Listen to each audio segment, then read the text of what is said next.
Half an hour later, after getting the news, Leo and the others raced to the scene, driving like their lives depended on it. When they hurried into the hospital, they found Dylan in the hallway outside the room, curled into a tight ball, hugging his knees as he squatted against the wall. Forgetting any words of comfort, Leo's voice was sharp with urgency. "How is she?" Dylan didn't look up, his reply a low murmur. "The doctors are still in there." He was in a daze, his expression vacant, his entire being radiating a sense of helpless confusion. Just then, a doctor's voice came from within the room. "Family of Jade Jiang, could you come in for a moment?" The group's expressions grew heavy with worry. They exchanged glances, then all looked at Dylan. Hearing the doctor's summons, Dylan's body went rigid. He slowly raised his head to look at Leo and the others, his throat working as he struggled to speak. "You guys go in. I'll wait out here." From the moment the accident happened, he had summoned the greatest courage and composure of his life. He had called 911, followed the operator's instructions to check her injuries, frantically flagged down a car, and carried the injured girl into the back seat, practically flying to the emergency room. But now it was as if all his strength and bravery had finally been drained away. He was suddenly too cowardly to face the outcome himself. Leo and Claire exchanged another look. He nodded. They all took a deep breath, pushed open the door, and filed into the room, one by one. Only Dylan remained, still squatting against the wall in the hallway. But in that moment, regret washed over him. He felt he should have gone in. Now, waiting alone outside the room, every second felt like a lifetime of torment. An eternity seemed to pass before the door opened again. Their friends from the two dorms filed out. Dylan's body jolted. He looked up, his eyes filled with desperate hope. But he was met with Leo's grim, heavy expression. Seeing that look, Dylan's heart plummeted. Then he heard Leo's low voice. The doctor said they did everything they could. As his spirit sank to the iciest depths, Dylan felt the last of his strength evaporate along with his hope. He swayed, his hand shooting out to brace himself against the wall, just to stay upright. Claire stepped forward, her eyes slightly red. She gently patted his shoulder and said softly, "Go in and see Jade one last time." The others couldn't bear to watch and turned away. The guys bowed their heads in silence. The girl's shoulders trembled, and the sound of quiet sobs echoed softly in the hallway. Dylan didn't even know how he moved his feet, how he managed to walk into the room. When the door slowly clicked shut behind him, the sharp, sterile scent of antiseptic alcohol was enough to pull him partially from his trance. Then he saw her, Jade, lying on the stark, white hospital bed.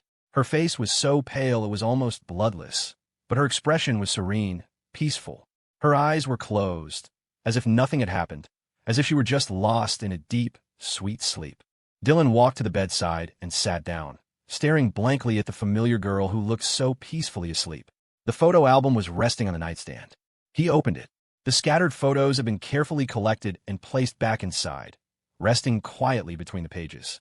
The first page. It was still that photo from their first day of freshman year, when he, blindfolded with his own handkerchief, had been asking for directions to the hospital. Their first meeting. A small, pained smile touched Dylan's lips. He whispered, "So you knew it was me who helped you back then? Then why did you spend all this time tormenting your savior? Making me be your lab rat every day?" He flipped through the pages, one by one. His thoughts rewound, replaying every day of the past 2 years. Memories flashed by like a slideshow. The chaotic, mischievous antics. The cat-and-mouse games of chase. As the memories rippled outward, they dredged up the deeper feelings he had buried. Dylan remembered the crush he'd inevitably developed. The first time their two dorms had gone out for dinner together. The intellectual girl in the black-framed glasses who, at a table full of people, had been most interested in him. He'd rarely had a girl approach him so directly. Beneath the flustered embarrassment, how could he not have been flattered? He had even allowed himself a small flicker of hope. But that feeling was quickly buried under years of ingrained self-consciousness. We're just friends. A girl that brilliant, besides her academic curiosity about his condition, how could she possibly have any other feelings for him? And him, just an ordinary, socially anxious nerd who could barely speak to people. Worse than ordinary, even. What chance did he have with a girl like that? So he had wisely extinguished that extravagant hope. He had buried that initial spark deep in his heart. For the past 2 years, they had just been friends. Only today did he realize, with a shock, that 2 years ago, she had quietly made a place for him in her heart, too. But it was too late. Dylan gently took the girl's hand. He started talking, his words tumbling out in a soft murmur, just like he had practiced for the past few weeks in the subway underpass. He spoke of their memories, of the countless days over the past 2 years. Didn't you say you'd buy me dinner if I agreed to do that psychological test with you? I've been wanting to try that spicy chicken place for a long time. I'll be your test subject. When you wake up, you have to take me. Last time at Lake Tahoe, everyone else took a couple photos. You asked me to take one with you, and I said no. Next time, we have to go back and get one. We have to check out the friendship suite at Mr. Chin's motel. You love taking pictures. We'll take more together. Fill up all your albums. He murmured on, his eyes reddening without him realizing. His voice started to break. Tears blurred his vision. Please don't sleep anymore, okay? Wake up. I can talk now. I have so many things I want to tell you. A sharp pang of sorrow shot through him, a vast grief slowly blooming and spreading from the depths of his heart. Through his blurry tears, he could still see the girl on the bed. He could almost hear a faint, soft reply. What do you want to say? Tears streamed down Dylan's face. I want to say, Jade, will you be my girlfriend? Yes. The tears stopped abruptly. His brain buzzed. Then, in a complete daze, Dylan stared blankly at the girl on the bed. The girl he thought was unconscious and knocking on death's door, who had, at some point, sat up with a look of perfect composure. She casually picked up the phone from her pillow, which had been recording. She confirmed that the last few lines of their conversation had been fully captured. She played it back a second time to be certain. She nodded, satisfied. Then she adjusted the black-framed glasses on her nose and gave Dylan a slight nod. Evidence secured. If you back out, I'll see you in court. Her face was still pale with a hint of weakness and fatigue, but the calm, intellectual smile on her face was as familiar as ever. The next second, the door burst open with a bang. Their friends from both dorms swarmed in. Congratulations. Finally, Dylan, you really took your sweet time. Made us wait out here eavesdropping for ages. Hey, you'd better treat us all to dinner. Hot, let's go. Dylan stared, dumbfounded, at his jubilant friends, his brain completely short-circuiting. You guys. And so, the truth was revealed. It was a stroke of luck in a moment of misfortune. The out-of-control delivery van had sent her flying, but the visual had been far more terrifying than the reality. Jade had multiple scrapes, and the most serious injury was a moderate, grade 2 concussion with symptoms of nausea and dizziness that would last a few days. Other than that, she was fine. Dylan was stunned. Wait, but Leo just said. Leo nodded, his face a perfect mask of sincerity. All right, the doctor did do everything he could. He did a full workup, didn't miss a single potential issue. A true miracle worker. You should remember to send him a plaque. Dylan felt like he was cracking. He slowly turned to Claire. Bertha, your eyes were red. Claire nodded. It was for the scene. I just used a little blush. As if just remembering something, she took a small mirror from her purse, inspected her reflection, and expertly dabbed away the traces of red from around her eyes with a powder puff. Then she turned to the petrified Dylan and smiled. All taken care of. Last year, she had made a guest appearance in the Griffin Players' production of Snow White. Her turn as the evil queen had brought the house down. She hadn't quite gotten her fill of acting. So today, she had given an encore. As for the others, when Dylan's dazed gaze slowly turned to them, he was met with the defiant faces of Leon, Molly, Quinn, and Marco. Hey, it was all for the plot. If we didn't put on a show, when would you ever have worked up the courage to confess? Basically, you should be thanking us. That was some seriously hard work we just put in. The second truth was revealed. The guys bowing their heads in silence. Crossmark the guys bowing their heads to hide the fact that they were about to split their faces from smiling. White heavy checkmark the girls turning away, their shoulders shaking. Oh, that part was true. They were shaking because they were trying so hard not to burst out laughing. As for the quiet sobs, those were tears of pure, unadulterated hilarity. A tight-knit, loving group of friends from the single slaughterhouse. Crossmark a gang of top-tier trolls. White heavy checkmark finally understanding the full picture. Dylan exploded with a mix of shame, anger, and utter exasperation. You absolute bastards. I'm going to kill you all. Before he could turn and lunge at the crowd to settle the score, a slender hand shot out and precisely grabbed the collar of his shirt. Kill who? First, let's settle the victory conditions. The next moment, before Dylan could process being pulled toward the bed, before he could even figure out what victory conditions meant, a familiar, faint fragrance washed over him. Jade had wrapped her arms around her boyfriend's neck, and, without a hint of hesitation, she kissed him. At that moment, a breeze stirred outside the window. The white gauze curtains in the room billowed gently. Bright, beautiful sunlight poured in, chasing away the room's gloom, leaving only warmth. Watching the scene, their friends couldn't help but smile. From this day on, Gotham was empty. The world had lost Dylan the Geek. This moment had been 2 years too late. But thankfully, in the end, it wasn't too late at all. After the close call, Jade stayed in the hospital for a day of observation. The next day, she was discharged and returned to campus. Back at school, although her various scrapes were minor, the grade 2 concussion meant she couldn't immediately return to her classes. So, she took a couple more days off to rest in her dorm. This was when Dylan, as the newly minted boyfriend, erupted with 200% enthusiasm. His girlfriend was injured. He had to take care of her himself. How could she stay in some shabby little dorm? She needed a whole house. He didn't have one. No problem, his buddy did. He immediately commandeered the LNS house from Leo, no questions asked. From then on, he spent every moment he wasn't in class rushing over to the LNS house, armed with snacks, drinks, and medicine. He even started researching recipes online, preparing to personally cook nourishing soups for his girlfriend. If Jade hadn't stopped him, Dylan would have happily skipped all his own classes to be by her side 24/7.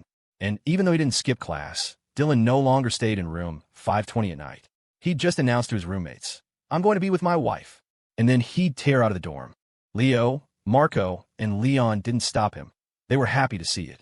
One car accident had produced the fourth couple in their little group. And it had also, for fuck's sake, created a chatterbox. After breaking through his mental block, Dylan's enthusiasm for conversation with his roommates had doubled. Now, walking to class on campus, if he saw anyone he knew, male or female, he'd wave wildly from a distance. His surprised classmates would inevitably ask him about it, and Dylan would throw his head back and laugh. "That's right. I'm cured. Completely cured. Oh, by the way, how did you know I have a girlfriend? Ha ha ha ha ha." It wasn't just on the way to class. It was in the lecture hall, the dining hall, even, for fuck's sake, the communal showers. The entire Berkeley campus seemed to echo with the triumphant laughter of the former geek, and his incessant, demonic bragging. It got to the point where everyone couldn't stand it anymore. For fuck's sake, he was better when he was mute. Someone please, poison this asshole and make him quiet again. When Leo and Claire talked about it, they couldn't help but laugh, torn between amusement and exasperation. But overall, they were happy for Dylan. It's a rare double blessing. He's been holding it in for so many years. It's only right he gets to vent a little. The lethal and savage couple looked at each other. They felt a swell of pride in their own kindness and magnanimity. The next second, they saw the former geek himself rushing towards them from a distance. "Leo, Bertha, what a coincidence. What are you two up to? By the way, is your scooter, Amy, on campus? Can I borrow it? I need to get to your house to be with my wife." "Oh, right. How did you guys know Jade and I are dating?" Ha ha ha ha ha. Watching the ecstatic Dylan approach, a dark line appeared on Leo's forehead. He turned to look at his wife. Claire looked down at her hand, which had unconsciously clenched into a fist, and mused, "You know, maybe we should just handle it." Woohoo, for couples assembled. Reasonable. Daily request for updates and gifts. A few days later, Jade had fully recovered. That evening, the friends from both dorms gathered at Summit Grill outside the east gate of campus for a celebratory dinner. First, it was to celebrate Jade cheating death. Second, of course, was to celebrate the fourth and final couple joining the original singles Slaughterhouse crew. At a table in the open air, everyone was laughing and talking, their spirits high. But they were surprised to find that on occasion like this, the former geek was uncharacteristically silent, not saying a word for ages. Confused and curious, they asked him what was wrong. Dylan just wore a pained expression and stayed quiet. Jade, sitting next to him, adjusted the black framed glasses on her nose and explained with a chuckle. "He talked too much the past few days. His throat's inflamed, and his tonsils are swollen." Everyone nodded in understanding. Then, immediately, they started gloating. "Serve him right. That asshole has been showing off nonstop lately. Good for him." Marco suddenly noticed something else. Staring at Dylan's mouth, he exclaimed, "Hey, if Dylan's throat is sore, why are his lips swollen too?" Jade adjusted her glasses again, her reply calm, composed, and concise. "Oh, I did that." Everyone. A collective tremor went through the group. "Oh, right." Marco clutched his heart in anguish. "Damn it, why'd I have to open my big mouth? I didn't need to ask." When the piping hot barbecue and cold beer arrived, Marco was once again the first to spiritedly raise his glass. All right. First toast to our sister Jade for surviving, and to Dylan for finally breaking his vow of silence." The group roared with laughter and clinked their glasses together. The first drink went down smoothly. Molly, her face flushed, raised her glass next, speaking happily. "Second toast. To the Jadelin ship. Everyone laughed and raised their glasses again, cheering boisterously. To Jadelin. Amid the crisp clinking of glasses, Jade and Dylan looked at each other, both of them smiling happily. After 2 cold beers, Quinn didn't bother pouring another glass. She picked up her half-full bottle and looked at everyone at the table, laughing. Third toast, to us. Everyone paused for a second, then looked at each other and smiled. They all boldly picked up their own bottles, clanking them together. To us. The autumn night breeze was cool and pleasant. Summit Grill was at its peak, bustling with the noisy chatter of customers under the bright lights. The charcoal glowed red in the grills, the sizzling sound of fat dripping from the skewers filling the air.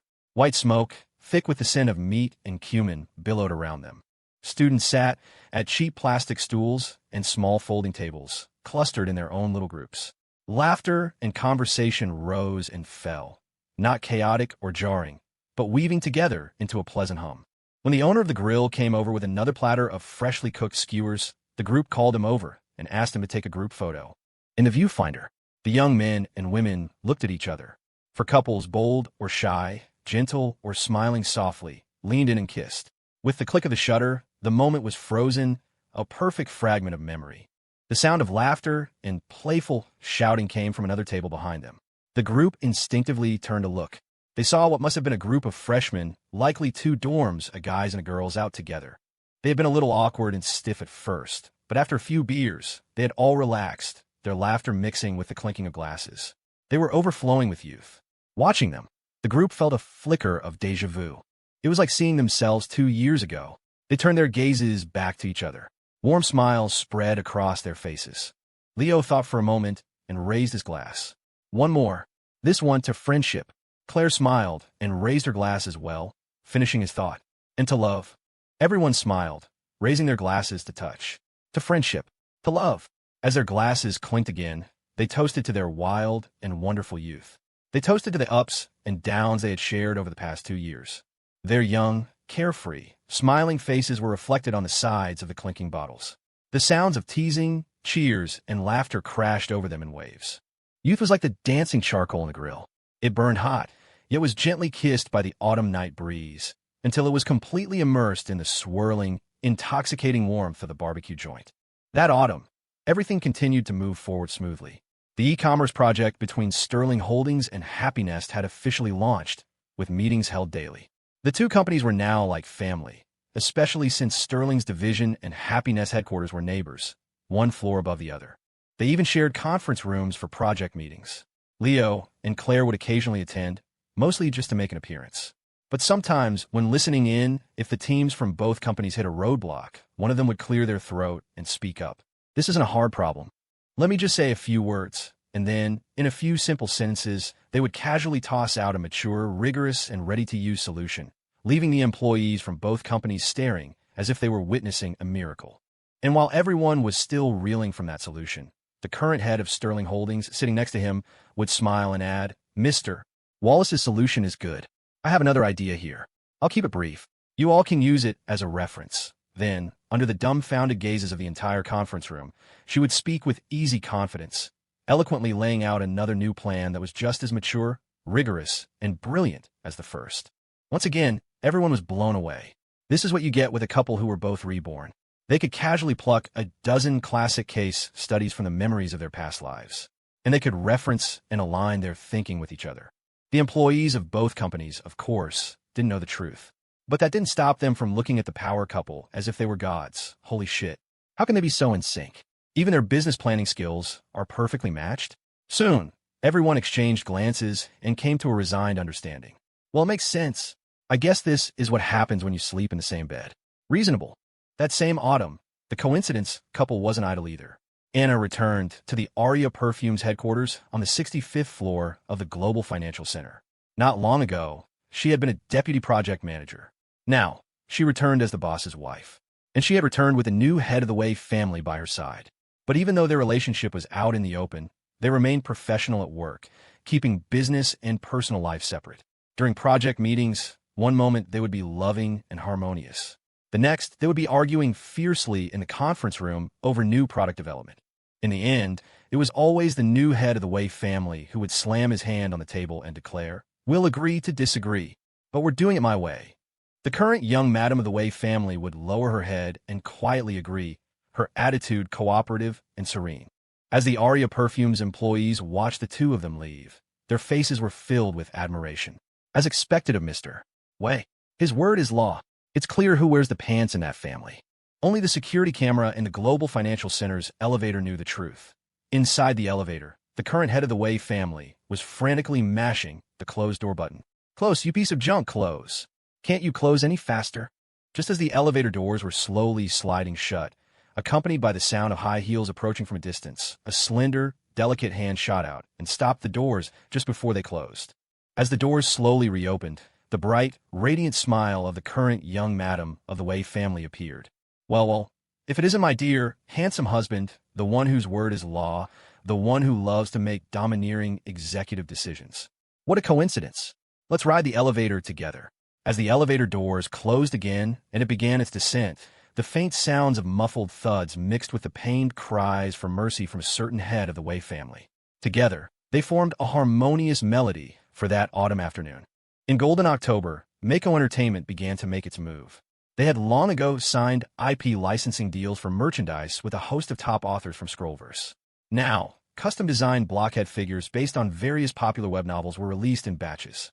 Riding the massive wave of popularity of the web novel trend, they once again solidified the Mako blockhead brand in the designer toy market.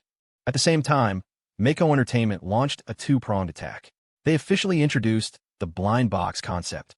The brilliant marketing strategy popularized by Pop Mart in their past life completely tapped into the consumer psyche. In this life, the effect was just as potent. In just 1 week, sales for all categories of Mako blockhead figures skyrocketed by an astonishing 500%, a figure that left the industry stunned. They captured the hearts of countless designer toy collectors and emptied the wallets of countless consumers. Among them, the current head of Mako Entertainment's art department was the first to fall. According to internal company intel, in the week after the blind boxes were released, a certain mysterious girl with a fertilizer bag on her head was caught a total of 13 times trying to sneak into the warehouse to search for clues about the secret chase figures among the mountain-high stacks of inventory. And she was caught, on the spot, all 13 times by the diligent general manager of Mako Entertainment, the esteemed Ms. Morel.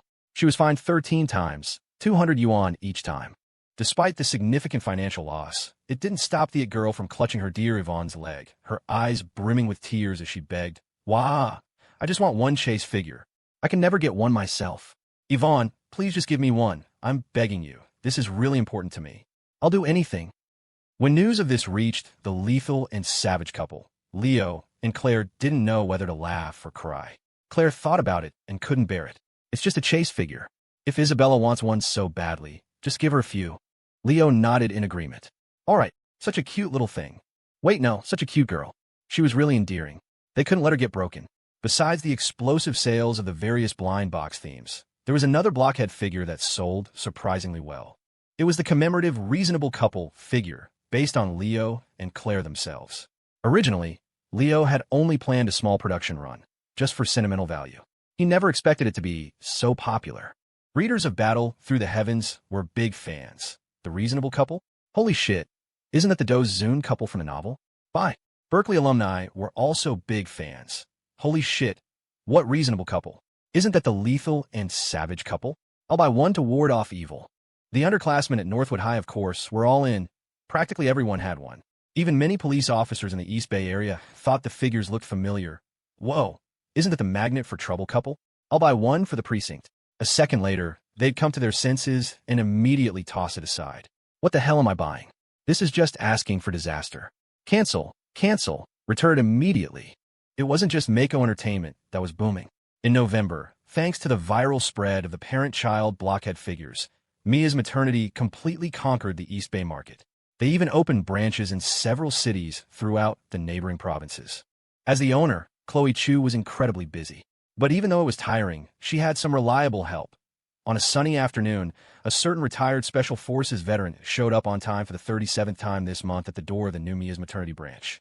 Just happened to be passing by. With a calm and righteous expression, he explained to the beautiful young owner who had come out to greet him with a happy smile, "Ms. Chu is a relative of the young Mrs. Mother. That makes us family, and family helps each other. It's perfectly reasonable." after being tormented by those two living ancestors for nearly 2.5 years. The decorated veteran had finally learned a thing or two. As Chloe Chu smilingly invited the kind-hearted veteran inside for tea, at that very moment, a group of core security staff from Happy Nest were already hard at work cleaning the back warehouse. While they worked, the retired sergeants, codenamed Zhou 1 through Zhou 8, couldn't help but grumble. They were top soldiers before they retired, and now they were doing manual labor cleaning a maternity shop. It felt like a bit of a waste. Then Shen Shur, the head of the security department, shot them a glare. What do you idiots know? Work hard now. When Mr. Zhou is in a good mood later, he's promised to teach us one of his signature moves. The soldiers' spirits lifted. A signature move? What signature move? Shen Shur's face was filled with awe as he declared, Ocular power. Also in November, the flagship Sweet Return Bakery had been open in East Bay for a full 6 months. The brand had thoroughly captured the hearts of the city's residents. Unlike the ubiquitous and affordable Gilded Phoenix Bakery, Sweet Return's brand was a blend of approachability and high-end quality. Thus, it had attracted a loyal base of high-end customers. It had even gained the favor of certain distinguished individuals. In November, an elderly woman came south from D.C. It was the first time in over 20 years that the matriarch of the prestigious D.C. family had visited East Bay. When her private car entered the Sterling estate, Charles Sterling, the chairman of Sterling Holdings, personally came out to greet her. When a mother-in-law and son-in-law finally sat down to talk in the study of the Sterling estate after so many years, much of the old resentment dissipated with a sigh from the elderly woman. She quoted a line from a great leader of the Republic, and the ice finally melted. I lost my proud poplar, and you your willow. I lost my most beloved daughter. You, too, lost your most important partner. They were both grieving. They never should have had such a rift between them. The old woman stayed in East Bay for a while. Though she still didn't get to see her granddaughter in person, she understood that the barrier between them would take time to heal. She was willing to wait. When she had free time, the old woman would go for walks around the city. One day, by chance, she passed by a bakery in the Jing'an district. At first, she found the staff's uniforms fresh and interesting. Then, she tried the pastries. Her eyes lit up. She quickly became a regular customer. Besides the delicious pastries, the old woman also found that she got along remarkably well with the owner of the bakery, who had recently come to East Bay to oversee the store herself. One was the powerful matriarch of A.D.C. elite family, who had controlled her family for decades. The other was a sharp, efficient, and energetic bakery owner who was friendly but still carried an air of sophistication. Yet somehow their personalities clicked.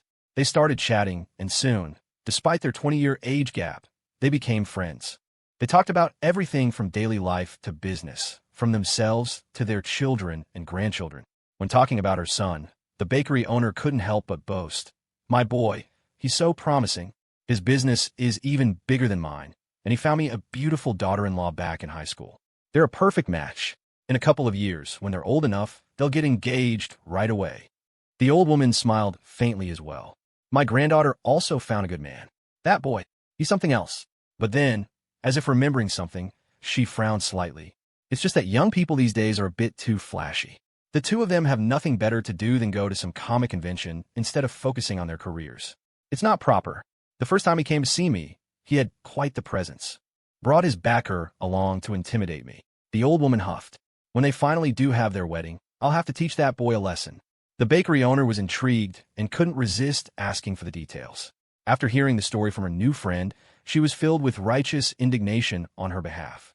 She declared that a boy like that certainly needed to be disciplined, and if her dear sister couldn't bring herself to do it, she would gladly help. Her words made the old woman beam.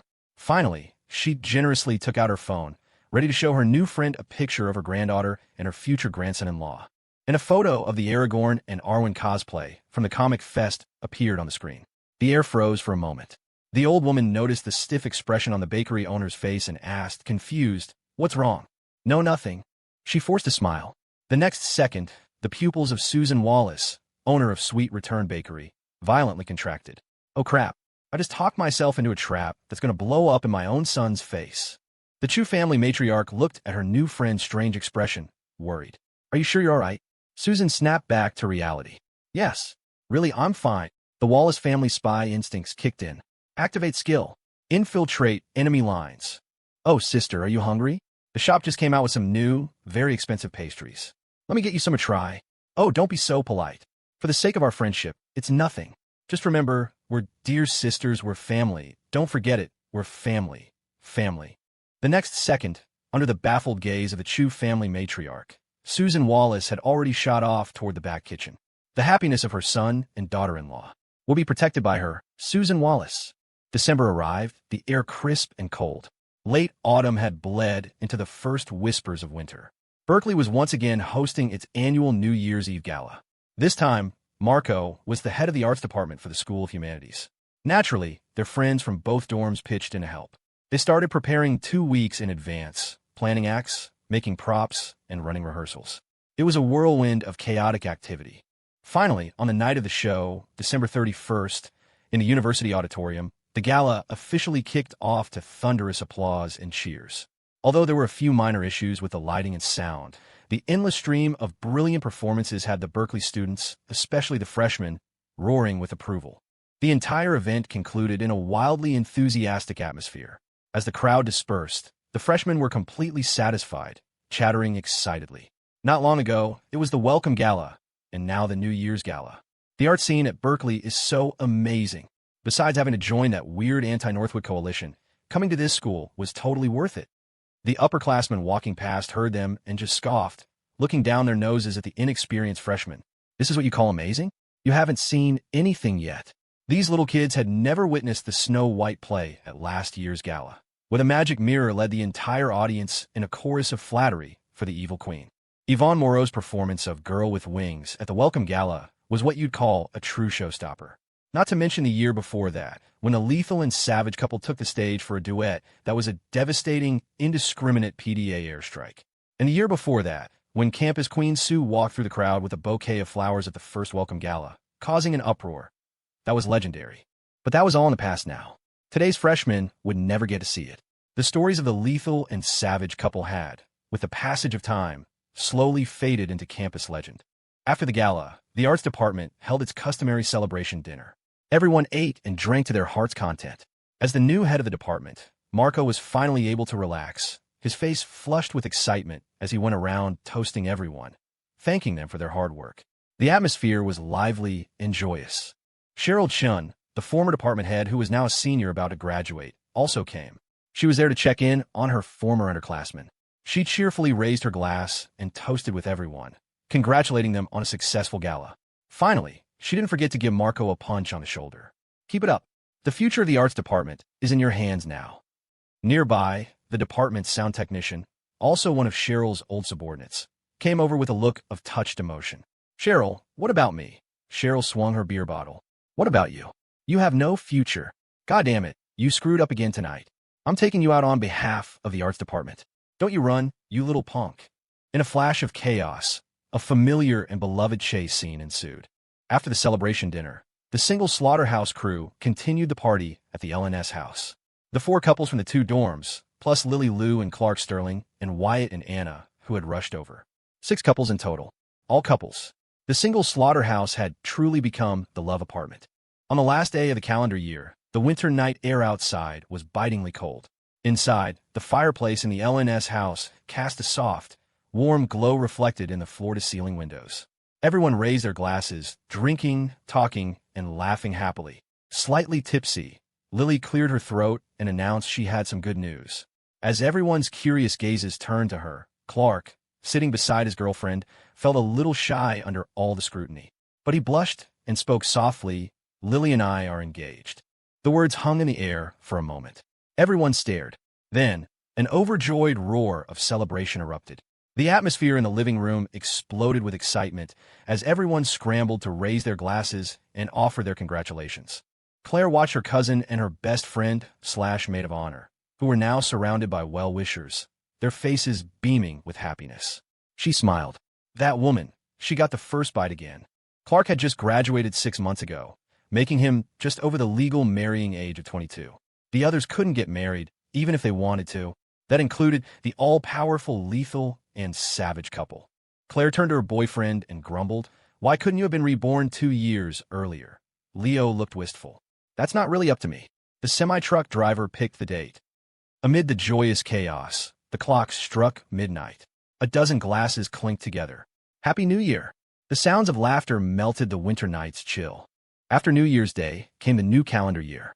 When 2010 officially arrived, time seemed to speed up as if it had been wound tight. In early January, the anti-rumor platform jointly launched by Happy Nest and the East Bay city government was rolled out in cities across the country, receiving rave reviews from media everywhere. In mid-January, Happy Cart, the e-commerce platform co-founded by Happy Nest and Sterling Holdings, went into trial operation. In addition to features that rivaled Amazon and eBay, the new platform had a dedicated section for agricultural aid. Though limited by the technology of the time, they couldn't do live stream sales to help farmers like in the future. Happy Nest's Happy Life platform, modeled on Pinterest, still played a huge role. Various celebrities and influencers got involved, each partnering with different aid projects to endorse and promote agricultural products from impoverished regions and major farming areas. This opened up a brand new sales channel for produce that had been sitting in surplus for years. The National Department of Agriculture issued a special commendation. The People's Daily dedicated a section to praise them by name.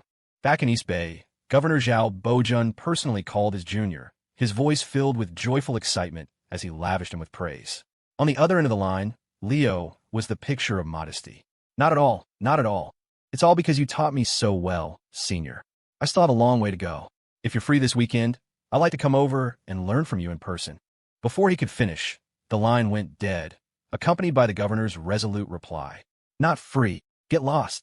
Governor Zhao wasn't free, but President Chun was.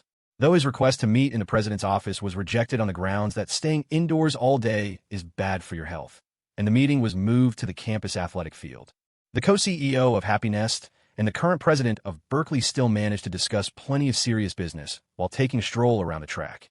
The campus honesty bike-sharing program continued to run smoothly. It had been copied by many other universities in East Bay and the surrounding cities, giving Berkeley another moment in the spotlight. At the same time, the donations from the bike-sharing program went into the campus charity fund. Mako Entertainment then made up the difference. Over the past 6 months, the charity fund co-established by Mako Entertainment and Berkeley had sponsored 142 students from low-income families, totaling nearly $30,000 in aid. Furthermore, Leo and President Chun Wangdao finalized a new plan. They would establish the Reasonable Foundation under the main charity fund. This project would encourage Berkeley students to perform acts of kindness in their daily lives.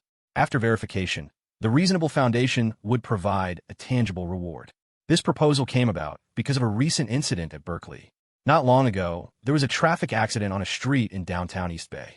An elderly man was knocked down by a motorcycle while crossing the street, and the driver fled the scene. A kind-hearted Berkeley student passing by helped the man to the hospital, stayed with him the whole time, and even paid for his medical expenses. But when the man's family arrived, they colluded with him and insisted that the kind student was the one who had hit him. They even used the cynical line, "If you didn't hit him, why would you help?" The incident caused a huge uproar on the Berkeley campus. The kind student was unable to defend himself and was even sued by the family. The campus was shaken and filled with righteous indignation. At the same time, a sense of despair and cynicism began to creep in over such an absurd situation. And then someone stepped in. The legal departments of Happy Nest and Sterling Holdings, two corporate powerhouses, joined forces. They personally formed a legal team to defend the Berkeley student. The all-star legal team's eloquent and powerful arguments in court, combined with their formidable professional skills and the complete evidence gathered by Happy Nest's security department, left the elderly man's family speechless. They even managed to track down the real perpetrator in a very short time. With that, the case was overturned. The kind student's name was cleared, and justice was served. Afterward, Leo and President Chun had their discussion. They established the special, Reasonable Foundation. On the day the project was officially launched, in the university's grand auditorium, facing a packed house of Berkeley students, Leo, as the founder of the fund, stood on stage and briefly explained the purpose of the Reasonable Foundation. Finally, he spoke calmly. The purpose of the Reasonable Foundation is right there in the name. I hope you all won't be affected by a few small incidents or isolated cases. When you see a child crying on the street, your first instinct should be to go up, ask what's wrong, and comfort them. Not hesitate because you're worried you'll be seen as having ulterior motives. That is what's reasonable. When someone asks for directions, you should point the way or even walk them there, not worry about being suspected of having some hidden agenda. That is what's reasonable. When an elderly person falls, you should help them up without a second thought, without worrying about being extorted or sued. This should be our society's conscience, the kindness that Berkeley students should possess. Even if the sky is falling, it's still fucking reasonable. At this point, Leo even dropped a curse word. It drew a wave of laughter from the audience, followed by thunderous applause. Leo smiled, then paused, his gaze sweeping over the students below. Good people doing good things should not be questioned or doubted. Don't let one or two setbacks discourage you from doing good. Go forward with confidence. When you see injustice, stand up for what's right. Act within your means, but act without hesitation. And if you do run into trouble, you don't need to worry. Berkeley will have your back, and I, your senior, will be your strongest support. His calm but resonant words seemed to carry immense weight. The auditorium fell silent for a moment. Then a roar like a tsunami erupted. Reasonable. In late January, during the coldest part of winter, the Sweet Return Bakery on Jiadu Street held a charity bread event. Every day, the bakery unconditionally gave out 500 loaves of bread and hot soup to sanitation workers and visited low-income families and nursing homes to deliver warmth. As the beautiful female employees in their bakery uniforms tirelessly navigated the streets and alleys in the cold wind, their sincere and friendly smiles brought hot, loving meals to those in need. Their pink uniforms became the brightest splash of color in East Bay's winter. Employees from Mako Entertainment, including Yvonne Moreau and Isabella Zhao, also came to help.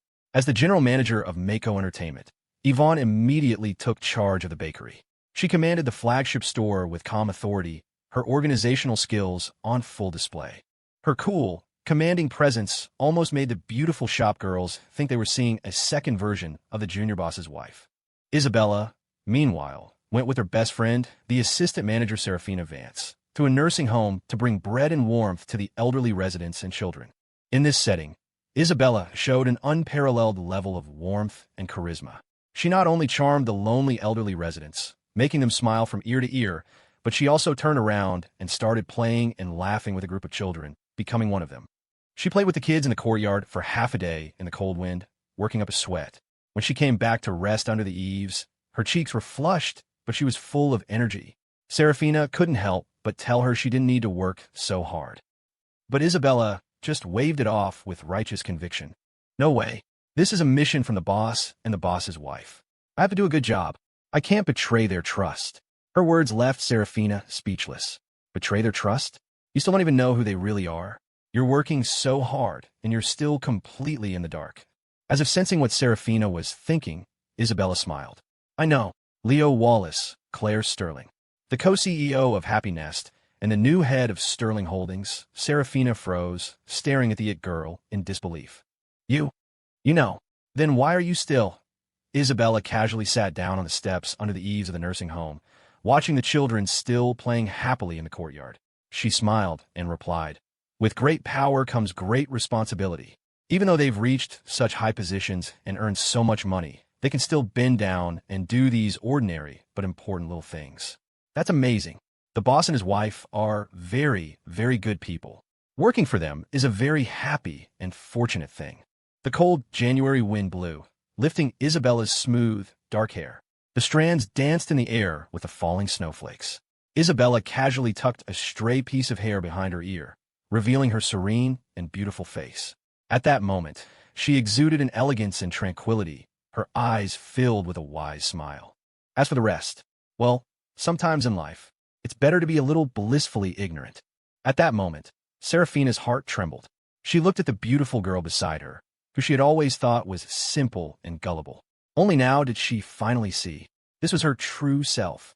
The next second, before Serafina could even voice her thoughts, the it girl had already looked left and right, confirmed no one was around, and quickly leaned in to whisper conspiratorially. And let me tell you, the boss and his wife trust me the most. They even use aliases when they're out being a CEO and a corporate head. The first person to know their real names were Kevin Zhao, and Tessie Yuan was me. Mako Entertainment's #1 confidant. This is a huge secret. I'm only telling you, Serafina. I wouldn't tell just anyone. Looking at the brilliant light of wisdom shining in Isabella's eyes, Serafina just said, right, blissfully ignorant. My ass. She's just purely, hopelessly clueless. Daily requests for updates and gifts. There should be about 4 chapters left, the final main storyline and climax. Every chapter is extremely hard to write. Every word has to be weighed. No update tomorrow. We'll update the day after. In February, not long after the Reasonable Foundation was officially established on the Berkeley campus, a wave of good deeds and acts of kindness emerged among the encouraged and inspired students. It even caught the attention of several local media outlets. After gathering information, they treated it like a treasure, quickly writing it up for the papers and once again earning praise from all sectors of society. Other universities in East Bay and the surrounding provinces also saw what Berkeley was doing. While they were filled with admiration, they were also grinding their teeth in frustration. How are you so damn creative? Where do you come up with all these brilliant, crazy ideas? They, too, were itching to follow suit. The news soon reached President Sean Wangdao. Berkeley's current president, once again enduring the pain, invited the big boss of Mako Entertainment to his office for a chat. The cost was the several tins of tea he had just managed to restock being completely cleaned out again. The reward was an even more brilliant new idea. In mid-February, led by Berkeley, a consortium of over 60 universities in East Bay and the province issued a joint proposal, a call to encourage university students to sign a mutual aid agreement for strangers' parents. Any student who signed the agreement pledged to voluntarily and enthusiastically help any stranger in need they encountered. Every person facing hardship, though a stranger to me, is a parent to someone else. Today, I help another's parent. Tomorrow, when my own parents are in trouble, another child will help them. The moment the proposal was issued, it caused a sensation online. The shock was quickly followed by a thunderous wave of applause and praise. Countless universities across the country responded to the call. The public conscience that was lost when helping the elderly led to false accusations will be rebuilt bit by initiatives like this. This is about upholding social morality. It's about righteousness. Kid, you did a beautiful job with this. In a small pavilion outside the faculty housing on Berkeley's old campus, Dr. Alastair Finch sat at a chessboard, looking at the young man before him, his eyes full of admiration. He was almost bursting with pride for this young man he had personally supported and watched grow. He was so pleased that he didn't even care about the 3 extra chess pieces he had just discovered the rascal had hidden. All right, take out the pieces you were hiding. I won't hold it against you today. Leo paused, then gave a sincere thumbs up. You're a class act, old man. He then obediently placed the 3 hidden pieces back in the box, followed by 3 more he pulled out from under his butt, and finally, 3 more after that. Dr. Finch froze, petrified. Then he flipped the table in a rage. You little rascal, you hid 9 damn pieces. Have you no shame? I'm going to tan your hide. Another familiar chase scene erupted. In March, it was Arbor Day again. The Million Tree Project, jointly launched by Happy Nest and the East Bay City government, was still ongoing. This time, in addition to donating saplings to their partner, the state of Nevada, to combat desertification, they also funded the construction of several Hope schools in Silver Creek City, provided 10,000 earthquake emergency kits, and launched engineering projects in Silver Creek and the surrounding towns. The donor for these supplies and funds, besides Happy Nest, now included the name Sterling Holdings. Curious reporters made inquiries. They learned the truth from the 2 young, beautiful spokeswomen of Happy Nest and Sterling Holdings. It turned out that the leaders of both companies had traveled to Silver Creek last year, experiencing the local culture and seeing firsthand the difficult living and learning conditions of the children in the region. They had even personally experienced a terrifying earthquake there. They had felt the simplicity and kindness of the local residents and had participated in the unified relief efforts. Because they had experienced the pain caused by a natural disaster themselves, they were willing to contribute what they could. Thus, it was perfectly reasonable. Time quietly slipped into April. The first day was Leo's birthday. But this time, the couple didn't invite friends or family. They just had a simple meal at home, because there were more important, more urgent things to do. In mid-April, on an ordinary morning, the butterfly effect of last year's incident ultimately failed to alter the timeline. In Silver Creek City, Nevada, the earthquake from his past life arrived on schedule. Magnitude 7.1. Depth of 14 kilometers. Epicenter intensity of 9. Fortunately, with the lessons learned from the previous year, the local government and residents had made improvements and preparations, rebuilding and reinforcing many unsafe buildings. And the funds, supplies, and renovation projects donated by a certain young couple over the past year had ultimately helped. When disaster struck, the emergency response mechanism on the Happy Nest platform roared to life. A massive amount of requests for help were organized and transmitted in the first moments. Countless supplies were mobilized by the state, and relief workers and armed police were dispatched in an orderly manner. Leo and Claire, representing Happy Nest and Sterling Holdings, also personally led a team into the disaster zone. They delivered supplies and participated in the rescue efforts, heading to the most dangerous and heavily damaged areas to work alongside countless residents and soldiers, moving collapsed beams and stones in the rubble, fighting to save lives. After days of grueling, sleepless work, the disaster finally passed. When they saw the casualty numbers, which were a fraction lower than in his memory of his past life, the two of them were overcome with relief. They looked at each other, their faces covered in dust and sweat, and shared a smile of genuine relief that only they could understand. Before leaving, they attended a local memorial service. Monks from a local temple arrived, sitting cross-legged before a mound of Mani stones.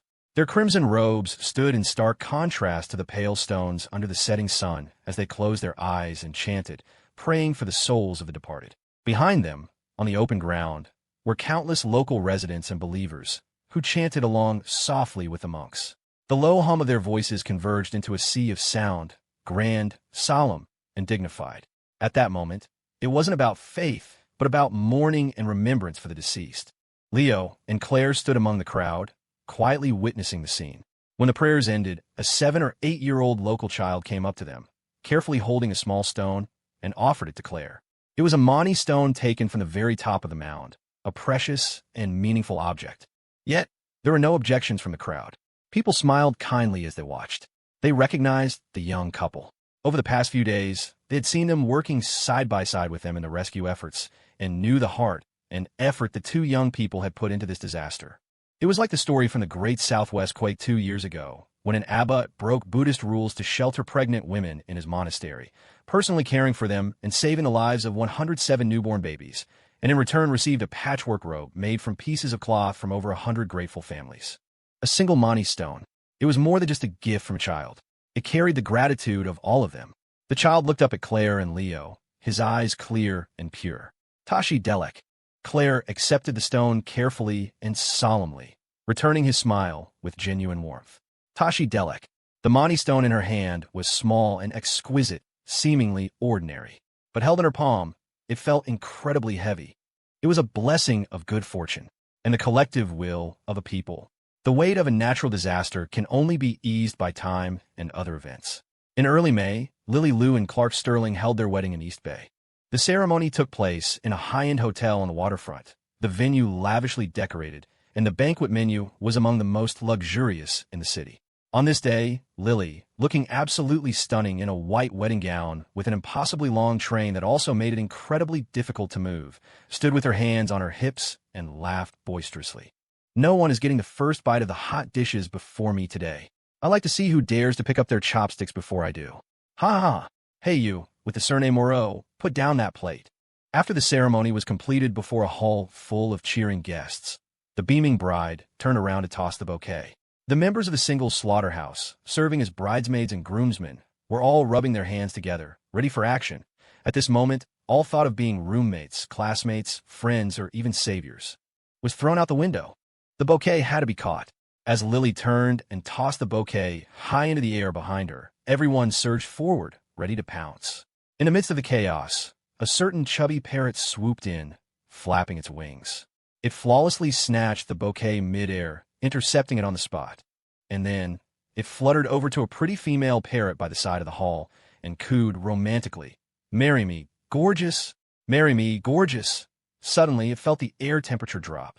The chubby parrot sneezed and turned its head in confusion. It was met by pairs of menacing, glowing green eyes. Reasonable shivered. Finally, trembling, it obsequiously offered the bouquet to its female owner. "Queen Mom, for you, for you." Claire accepted it with a pleased smile, patting her chubby parrot's head. "Good boy." The others were envious and jealous, but could do nothing. Anna pulled Wyatt aside and whispered, "We should get one too. We'll name it Coincidence. Its sole purpose will be to mess with reasonable." It seemed that May was a month full of good news. First, there was Lily and Clark's grand wedding at the beginning of the month.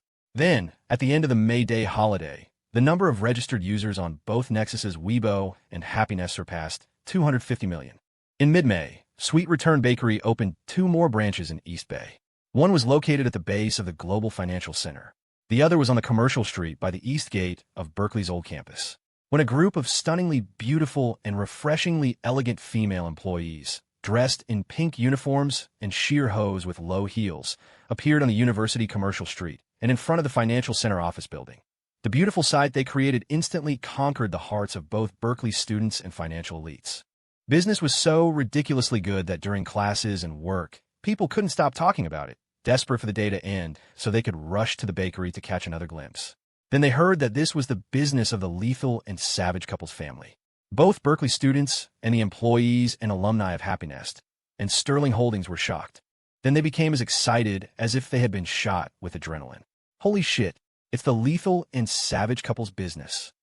They worked for Little Boss Lynn and Little Miss Sue, if you squinted a bit, since they were all fellow alumni, employees, and subordinates of the lethal and savage couple. Didn't that make them all family?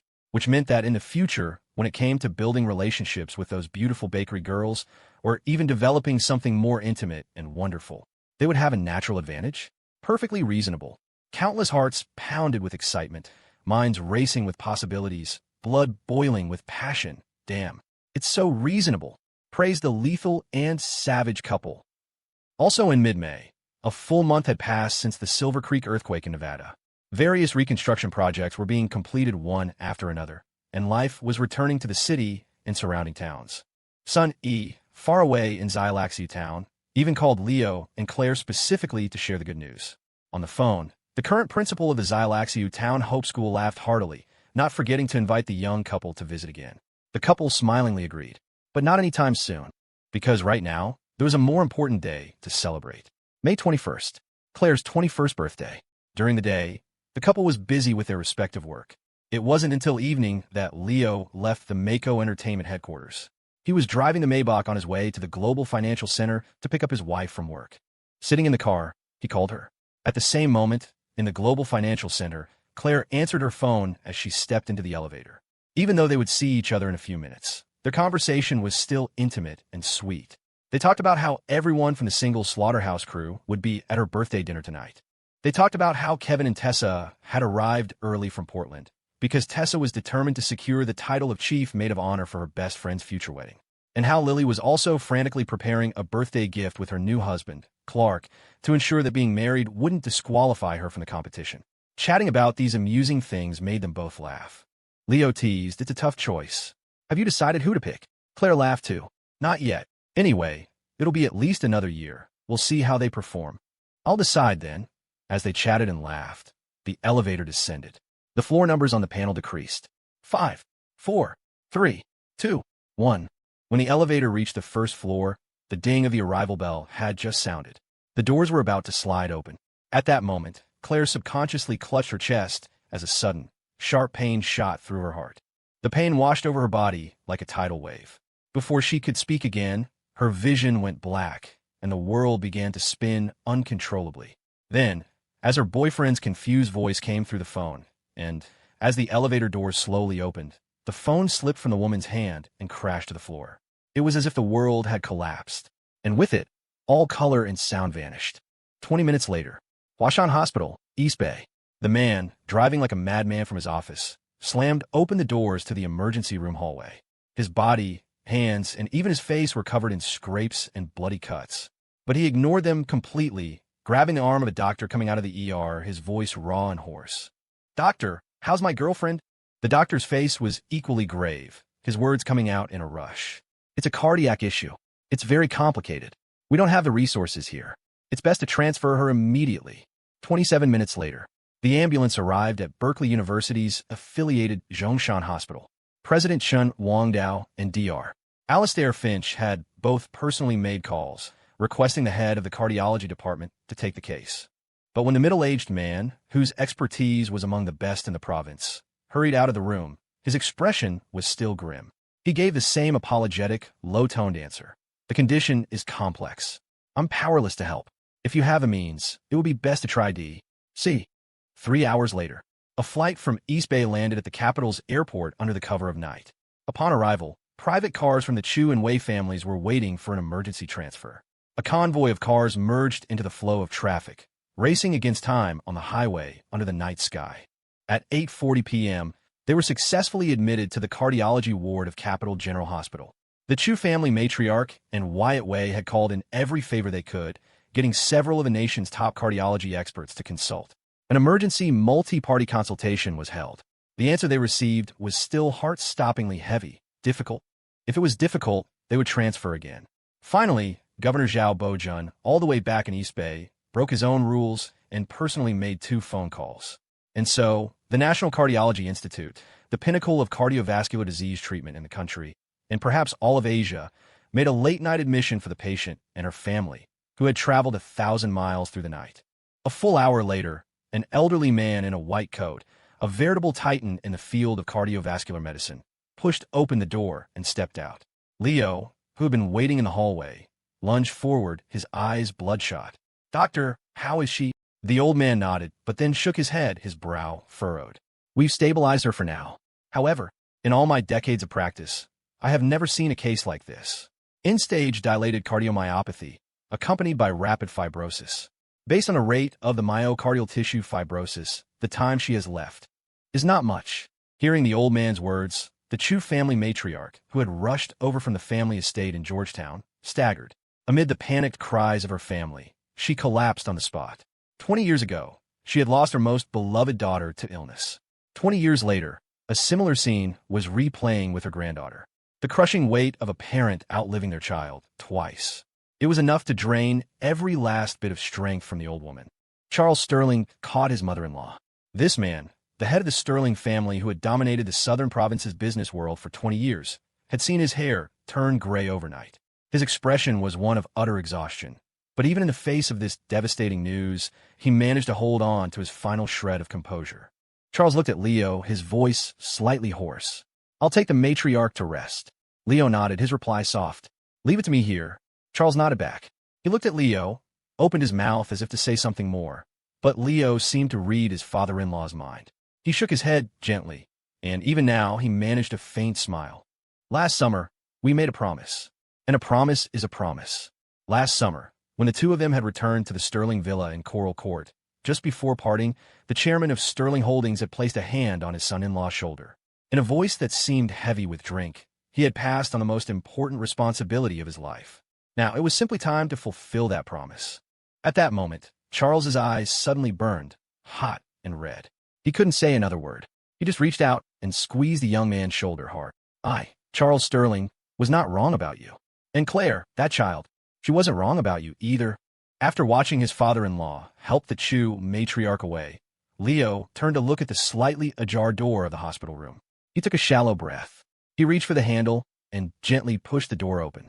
The light in the room was dim and soft, the atmosphere quiet, broken only by the occasional beep of medical equipment. Claire's lying on the bed. She seemed to have just woken up, her face pale, her energy still low and tired. But when she heard the sound and saw her boyfriend, her eyes lit up faintly. As Leo came to her bedside and carefully sat down, Claire noticed the cuts on his hands and body. She raised an eyebrow. "You're hurt." Following her gaze, Leo lifted his arm and only then saw a long, thin gash from when or where he didn't know. The blood had already clotted, but it still looked alarming. "It's nothing, not a fatal wound." A corner of Claire's mouth turned up. "Did I scare you that badly?" Leo smiled, reaching out to brush a stray strand of hair from her forehead. "A little, but today is your birthday. The birthday girl gets to do whatever she wants. Just maybe don't do this again next year." Claire seemed amused. "I can't make any promises." After a thought, she asked, "What's wrong with me?" Leo smiled again. "Hard to say. Whatever it is, it suits a big shot like you. Not just anyone can get it. The doctors are thinking of naming it after you." Claire smiled too, but her body was weak, and the effort of smiling was tiring. She coughed gently. When the laughter faded, she looked up at the man before her, at the man who was trying with all his might to act casual for her. "How long do I have?" Leo froze. Then he fell silent. He couldn't bring himself to lie to her. He answered in a low voice. "The doctor said, if we're optimistic, about a year." Claire's taken aback. "A year," she murmured softly, her gaze dropping. Her tone held no sadness or grief, only a quiet calm. Leo took a deep breath, forcing his own mood to remain light. "It's okay. One hospital isn't reliable. We'll find another. We've tried Western medicine. There's still Eastern medicine. We've tried here. There's still..." Before he could finish, he felt his hand being gently squeezed. He heard his girlfriend's soft voice. "Leo, take me home." The next day, After another round of careful examinations and detailed instructions from the National Cardiology Institute, Claire returned to East Bay. On the flight back, she seemed perfectly normal. She even joked and laughed with her boyfriend and father beside her. It wasn't until after they landed that a wave of exhaustion seemed to hit her. She fell into a deep sleep in the back seat of the Maybach. Only in sleep could you see the slight furrow of her brow, feel the pain and illness she could no longer hide. And it made the hearts of those beside her ache with a dull, throbbing pain. She was readmitted to the special cardiology care unit at Zhongshan Hospital. Their friend from the single slaughterhouse all came. Last night, they had gathered with birthday gifts, ready for a huge celebration. They never expected that instead of the birthday girl, they would be hit with this sudden, world-shattering news. It had left all of them stunned, their minds blank and ringing. While Leo had been rushing across the country with Claire, they, too, had spent a sleepless night. Hearing that Claire was back in East Bay, they had all rushed to the hospital immediately. They tiptoed into the room to see Claire, who was sleeping deeply. When they came out, the girls were all crying. The guy's eyes were red. Only Leo remained as calm and composed as ever. He even managed to smile and comfort them, telling them not to worry, to go home and get some rest. It wasn't until Wyatt and Anna also came out of the room that Anna found Leo, alone, smoking in a corner of the hospital hallway. His head was down, and he was quiet, chain-smoking one cigarette after another. He seemed to be enveloped in a cloud of smoke, making it almost impossible to see the expression on his face. Anna's eyes immediately welled up. Leo, she was sad for Claire, but she was heartbroken for her brother. She knew better than anyone how deep their love was. So she knew just how much unimaginable pain her brother, who appeared so calm and could even smile and comfort others, was carrying inside. Leo looked up. His eyes were shot with blood vessels, intensely red. But when he looked at Anna, he still had a smile on his face. "Don't worry, it's okay. Don't tell Mom and Dad about this yet." Leo's parents were still in Northwood. They hadn't been told about their daughter-in-law's condition, so as not to worry them. Anna nodded, but looking at her brother, tears threatened to spill again. "But you..." Leo smiled and stubbed out his cigarette in a nearby ashtray. He reached out and habitually ruffled his sister's hair. "I'm fine. Your brother's not going to fall apart." His hand was still warm, just like his calm, reassuring tone. It was as if he was still that boy from years ago who had gotten into a fight with older elementary school kid for his sister's sake, getting a black eye and a bloody nose, a sight that was both infuriating and amusing. He was still the same person who, no matter what storms came, could always stand in front of others, a dependable and unshakable shield. When Leo pushed the door open and walked into the room, Claire was already awake. As he sat down beside her, she sniffed the air, then looked at him and frowned. "You were smoking?" Leo's expression didn't change. It was Wyatt. He reeked of it. Claire didn't call him out on his lie. She simply nodded. "We'll handle him later," Leo reminded her. Annie Cakes would be a widow, Claire thought for a moment. "Then we'll spare his life. Just seize his assets." Leo nodded in agreement. Reasonable. The two of them exchanged a look and smiled in sync. When the laughter subsided, Claire looked at her boyfriend, at his face, exhausted despite his efforts to stay strong, at the bloodshot eyes he couldn't hide, and said softly, "I'm sorry." Leo smiled, stroking her hair. "Call me husband, and I'll forgive you." It was one of their usual, playful little routines. This time, Claire didn't argue or resist. She said softly, "Husband, I had a dream. I dreamed about our spring trip 2 years ago, about Spirit Springs Mountain. I dreamed about the hot spring we found in that little grove, and having dinner with the villagers and the children, and that sanctuary on a mountainside, and in the sanctuary, there was a priest." Claire spoke softly. Leo had been holding her hand, listening quietly, but at her last sentence, his body gave a slight jolt. It was as if an electric current had shot through him, making the hair on his arms stand on end. His expression remained calm as he looked at her. "Tell me."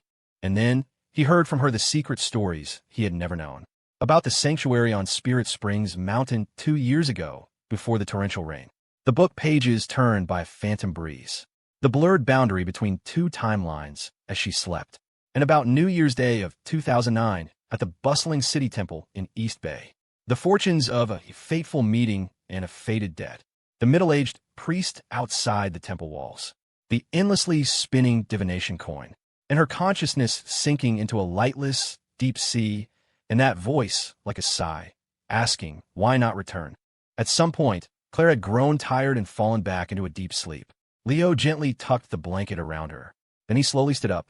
Some things, it seemed, when all the clues were finally connected, had an answer. While dark clouds gathered over East Bay, a heavy rain was already falling on Spirit Springs Mountain. On the mountainside, the sanctuary stood quietly in the downpour. In the central courtyard, raindrops splattered against the stone tiles, as if trying to wash the very earth clean. The middle-aged priest in blue robes stood in the courtyard. He held a broom, his head bowed as he swept diligently. His robes whipped in the rain, yet not a single drop touched him. He seemed to have merged with the world around him. A wind rose. A guest arrived. The sanctuary's gate opened, and a man, travel-worn after a journey of hundreds of miles from East Bay, stepped over the threshold and into the courtyard. He looked up at the priest and spoke with a polite smile. "Hello, master. I need an explanation." The priest's sweeping paused. He didn't look up, but only let out a soft sigh. "And if I cannot give you one."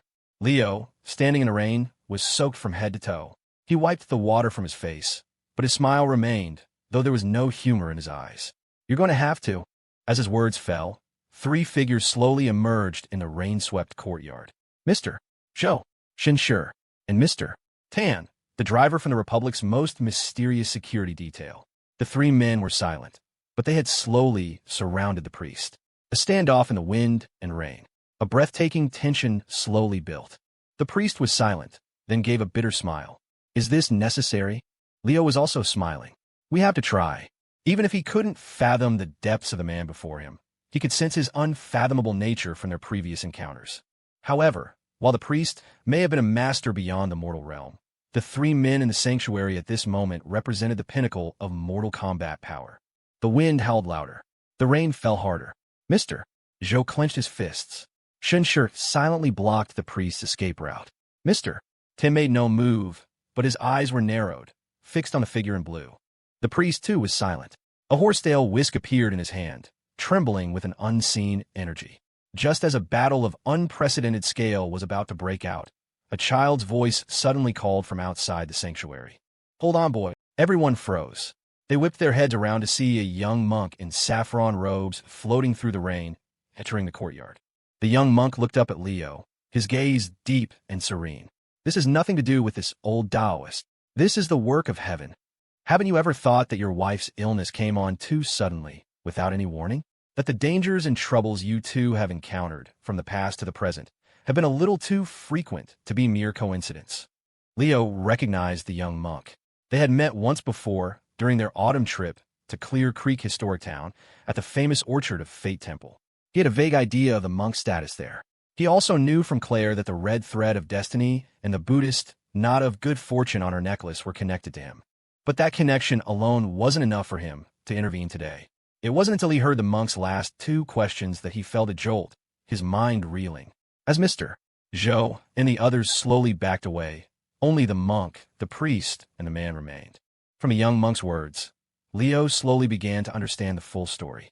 He learned a profound secret that perhaps only a handful of people in the world could comprehend. Shaken, he heard the young monk sigh again. "You arrived here through accumulated merit, but that young lady is not of this world. She is a variable. She bypassed the will of heaven.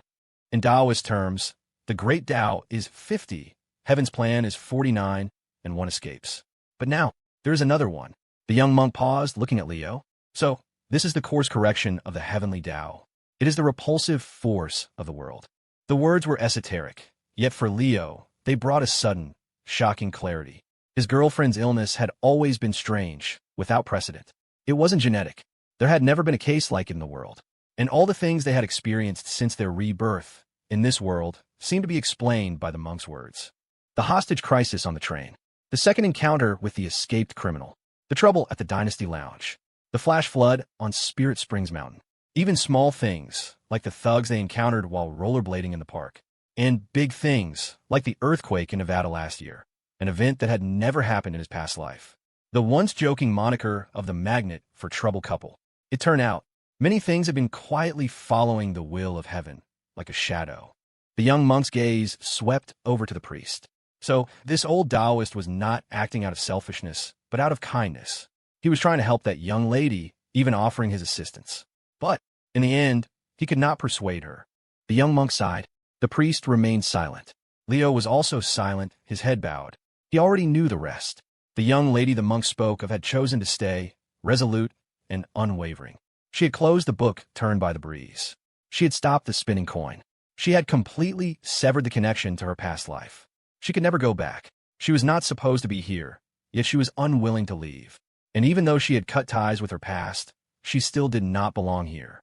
So, inevitably, she faced the exclusion and hostility of this world. And so, as the priest had one side, such a choice harmed no one else. It harms not others. It harms only oneself. Leo stood silently in the rain, drenched to the bone, yet seemingly unaware. After a long time, he looked up at the monk and the priest and asked, his voice slightly hoarse, "Is there a way to break it?" The young monk bowed his head. The priest sighed, speechless. In the wind and rain, the man's usually tall, straight figure seemed to hunch, heavy with burden, until, slowly, he straightened his back again. Under his rain-soaked hair, that easy, casual smile returned. "It's okay. There has to be a way." He turned to the priest and bowed politely. "My apologies." He then turned to the young monk and nodded. "Farewell." And then, under their watchful eyes, he turned and walked away, back into the storm, leaving only the monk and the priest in the sanctuary. The young monk glanced sideways at the priest. "You owe me a huge favor for coming all this way, old Taoist." The priest said nothing. To him, the three men, though imposing, were not a threat. It was the other man, the one with the smile on his face, who had, for the first time, made him feel a tremor of unease. After a long silence, the priest looked at the young monk. "Is there a way to break the cycle?" The young monk was also silent. After a long moment, he held up one finger. The priest was puzzled. "What do you mean?" The young monk rolled his eyes. "It means you owe me a case of instant noodles." For once, the priest showed a flash of annoyance and turned away with a flick of his sleeve, leaving the young monk standing alone in the wind and rain. He gazed in the direction the man had disappeared, his smile faded, and whispered to himself, "A blessing or a curse?" It was late at night when he returned to East Bay. A fine rain fell outside the window. When he gently pushed open the door to the hospital room, the girl on the bed was still awake, fighting off exhaustion. Seeing him enter, Claire's eyes lit up slightly. She didn't speak, but her gaze was questioning. Leo sat down beside her. He thought for a moment, and then, holding nothing back, he told her everything. The room was quiet, filled only with the soft patter of raindrops on the window. After hearing the story, Claire's eyes fell, her expression unreadable in the dim light. After a long silence, she looked up at him and smiled faintly. "Leo, what do we do? It turns out, the whole world is against us being together." Her soft, weak question made his mind flash back to a winter night during break more than 2 years ago. The playful conversation they had had over the phone, miles apart. "Leo, what if someone opposes us being together? Then we'll beat them up. We're a perfect match, made in heaven. What right do any demons or ghosts have to object? What if all the demons and ghosts in the world object? Did we break some celestial law to deserve such a fuss? I don't care. What if the whole world objects?" Snapping back to the present, Leo took a deep breath. He took his girlfriend's pale hand and met her gaze. He spoke each word clearly. "Then we run. Just like all those years ago." The same unhesitating, resolute reply. Actually, after the main characters' reborn identities were revealed, any of the following chapters could have been a convenient ending. With every chapter, I hesitated, wondering if I should just wrap it up. I could have relaxed. But in the end, I chose the hardest path, because I hope this work, into which I have poured my entire heart, can have the best possible ending. The next chapter will probably be out the day after tomorrow. The chapter title is A Grand Escape into the Sunlight. Oh, and please leave an update request and a gift. The next morning, Leo checked Claire out of the hospital. Knowing this was something beyond human power, and since there was no cure, staying in the hospital was pointless. The Full-Time Wife Escapist was the title of a classic Japanese drama that would appear a few years later in his past life. The people of this world didn't know it yet, but it was the unspoken understanding between the lethal and savage couple. Rather than pinning their faint hopes on a major medical breakthrough in the span of a single year, rather than wasting the last of her time on a hospital bed with an increasingly frail body, it was better to embark on a bright and grand escape. Back at the LNS house, Claire began to pack. She was rummaging through closets and drawers in the second-floor master bedroom, full of energy. After leaving the hospital, the girl seemed to have shed all her fatigue and sickness, her entire being radiating a renewed spirit and vitality. She pulled out one exquisite outfit after another from the wardrobe, along with the ancestral Wallace family jade bangle, carefully stored in the safe, and the Blackie the Leo hammer doll from her bedside table. While the mistress of the single slaughterhouse was busy upstairs, the master was diligently packing downstairs. Claire's hands moved quickly. As she packed, she surveyed her surroundings, calling out to her boyfriend downstairs to double-check their list. Makeup, packed. Makeup remover, packed. Sun hats, chargers, hairdryer, packed. The big bed in our room, packed. His voice came to a screeching halt. Even from a floor away, you could feel his confusion floating up into the room. Bertha Sue, are you hearing yourself right now? How is that something we can pack as luggage? Claire glanced at the 2-meter-long, vibrating friendship bed in the center of their master bedroom and regretfully abandoned the idea. All right, it was her favorite, most useful piece of furniture in the whole house. But it really wasn't convenient for travel. Oh well, she'd have to ask Mr. Chin to check with Uncle 22 and see if they had developed a portable version of the friendship bed. A few moments later, Leo came in, hauling a packed suitcase. Claire looked at him curiously. What's this? Leo was the picture of righteousness. Essential goods, all necessities for our trip. Before the words were even out of his mouth, a corner of the unzipped suitcase gave way, and a pile of light, flimsy items spilled out onto the floor. Black stockings, white stockings, sheer hose, lace stockings, ankle socks, little white socks. The air fell silent. Claire looked at the pile of travel necessities on the floor, then back up at her boyfriend. Leo's expression remained unchanged. Let me explain, but Claire suddenly broke into a brilliant smile. For once, she didn't call him out. Instead, she waved her hand magnanimously. No need to explain. Pack them, bringing 100 pairs of assorted socks and stockings on a long trip. Perfectly reasonable. After they finished packing, it was time to say goodbye to their friends and family. They started with their friends from the single slaughterhouse. Everyone already knew about their decision and had expressed their unconditional understanding and support. For their last gathering, everyone tried their best to keep the atmosphere light and happy, not sad. But it was impossible not to feel a sense of reluctance to part. Everyone gave them a farewell gift. Leon stuffed a large bag of date cakes and snacks into their suitcase. Molly added a stack of her treasured romance novels. After putting them in, her eyes were red, but she patted her chest and declared to Leo and Claire, they're all happy endings. For good luck. There were so many things they wanted to say. They had been inseparable for nearly 3 years. Yet at this moment, it felt like there was still so much left unsaid. The girls held Claire's hands, whispering their goodbyes, their eyes inevitably turning red. When the guys came up to Bertha, they also opened their hearts. Leon gave her a shy smile. If you're out there and get a craving for date cakes, just give me a call. I'll mail you some. Claire smiled back radiantly. Deal. Dylan came next. Even though he had regained his ability to speak, he was still nervous and flustered in front of Bertha. Encouraged by Claire's gaze, he managed to blurt out his most practiced line.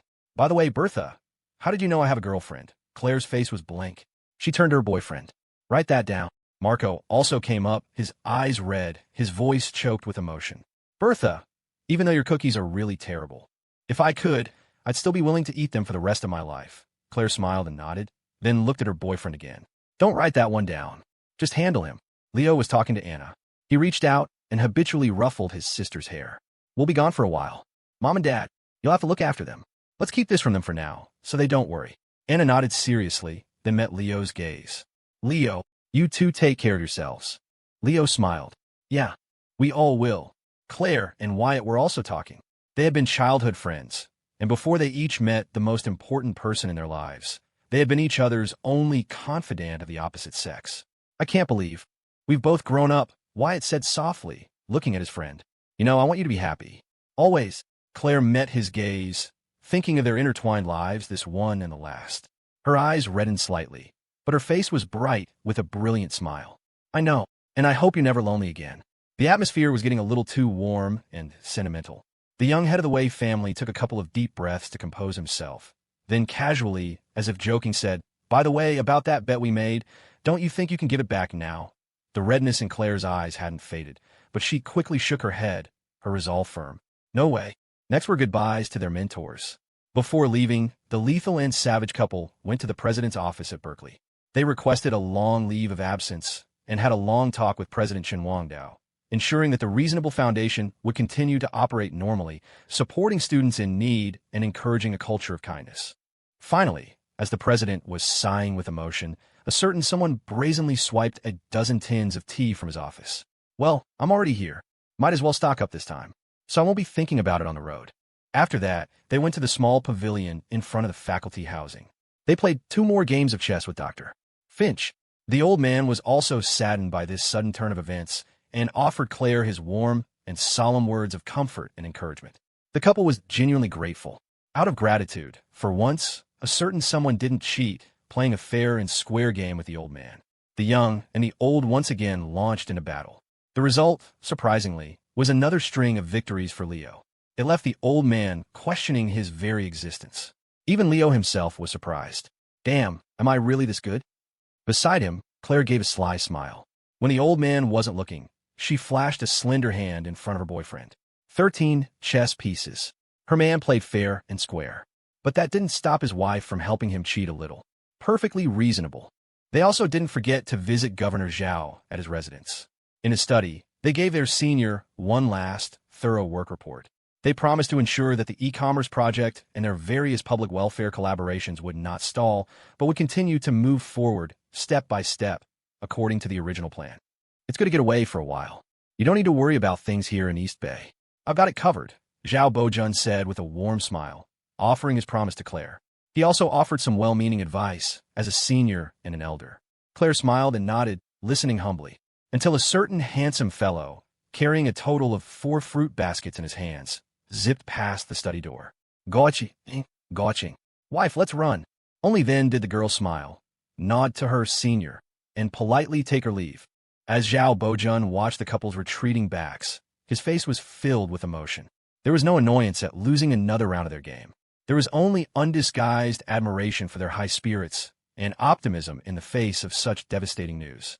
If such a perfectly matched, beautiful couple could continue to be happy, what were a few fruit baskets? Even if it were more, what did it matter? Next was a joint weekly meeting for Sterling Holdings and Happy Nest. The 2 leaders sat at the head of the conference table for the last time. As casually as ever, they laid out the future tasks and strategic plans, entrusting the follow-up work to their trusted partners and subordinates. Finally, Leo's gaze swept over everyone in the room. He smiled encouragingly. You're all amazing. Over these past few years, we've fought side by side. The future of Happy Nest and Sterling Holdings rests on your shoulders now. To have been able to stand with you all this far has been my and Claire's honor. The employees' eyes turned red, their eyes welling with tears. Before saying goodbye, they made one last sincere request. So, little boss Lin, can you finally burn that little notebook of yours? The man snapped back to reality. Oh, no. Last were the goodbyes to Charles, Sterling, and Mr. Zhou. He was, after all, the head of the Sterling family, a man who had stood tall through 20 years of storms. This sudden blow could not break the back of this business titan. During their farewell, Charles was no longer the imposing chairman of Sterling Holdings, but just a kind, doting father. He held his daughter's hand, giving her detailed, careful instructions, never tiring of repeating himself, as if trying to make up for more than a decade of missed opportunities to show his care. Finally, he turned to his son-in-law. Charles smiled gently. Take care, Claire, out there. Don't worry too much about things here in East Bay. I'll be fine. And don't worry about Claire's grandmother. The old lady came to East Bay, too. I hear she's a regular at some bakery and has made a new friend. She'll have someone to comfort her. Leo smiled and nodded as he listened to the first few sentences. But when he heard the last part, he felt a vague sense of unease. A bakery, a new friend. This setup seemed strangely familiar.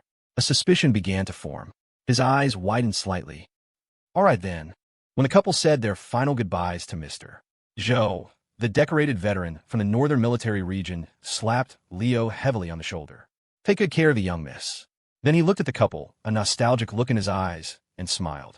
You know, I've kept quite a few secrets for you two over the years. Those once shocking, painful memories. Now they just felt warm and fond. Leo nodded, looking at Mr. Zhou. You're going to have to keep a few more. Mr. Zhou laughed freely. Your dad's business? Don't worry. I've known about that for a while. A corner of Leo's mouth twitched. Oh no, it's my mom. In a few quick sentences, he laid out the whole story. Mr. Zhou. The familiar feeling returned. The veteran's eyes widened in shock. But the young couple was already walking away, hand in hand, laughing. When all the goodbyes were over, it was finally time to leave. They brought the bird. They packed the car with their bags. They sat in the familiar Maybach.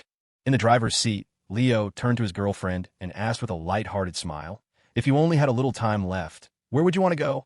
It should have been a heavy topic. But the two of them in the car seemed to not mind at all. Claire tilted her head, then her eyes lit up. Everywhere, to every place, every sun-drenched landscape, with the car, with the bird, and with you. As he pressed the gas pedal, under the bright summer sun, the Maybach's engine let out a joyful roar. It was a long-lost, familiar sound.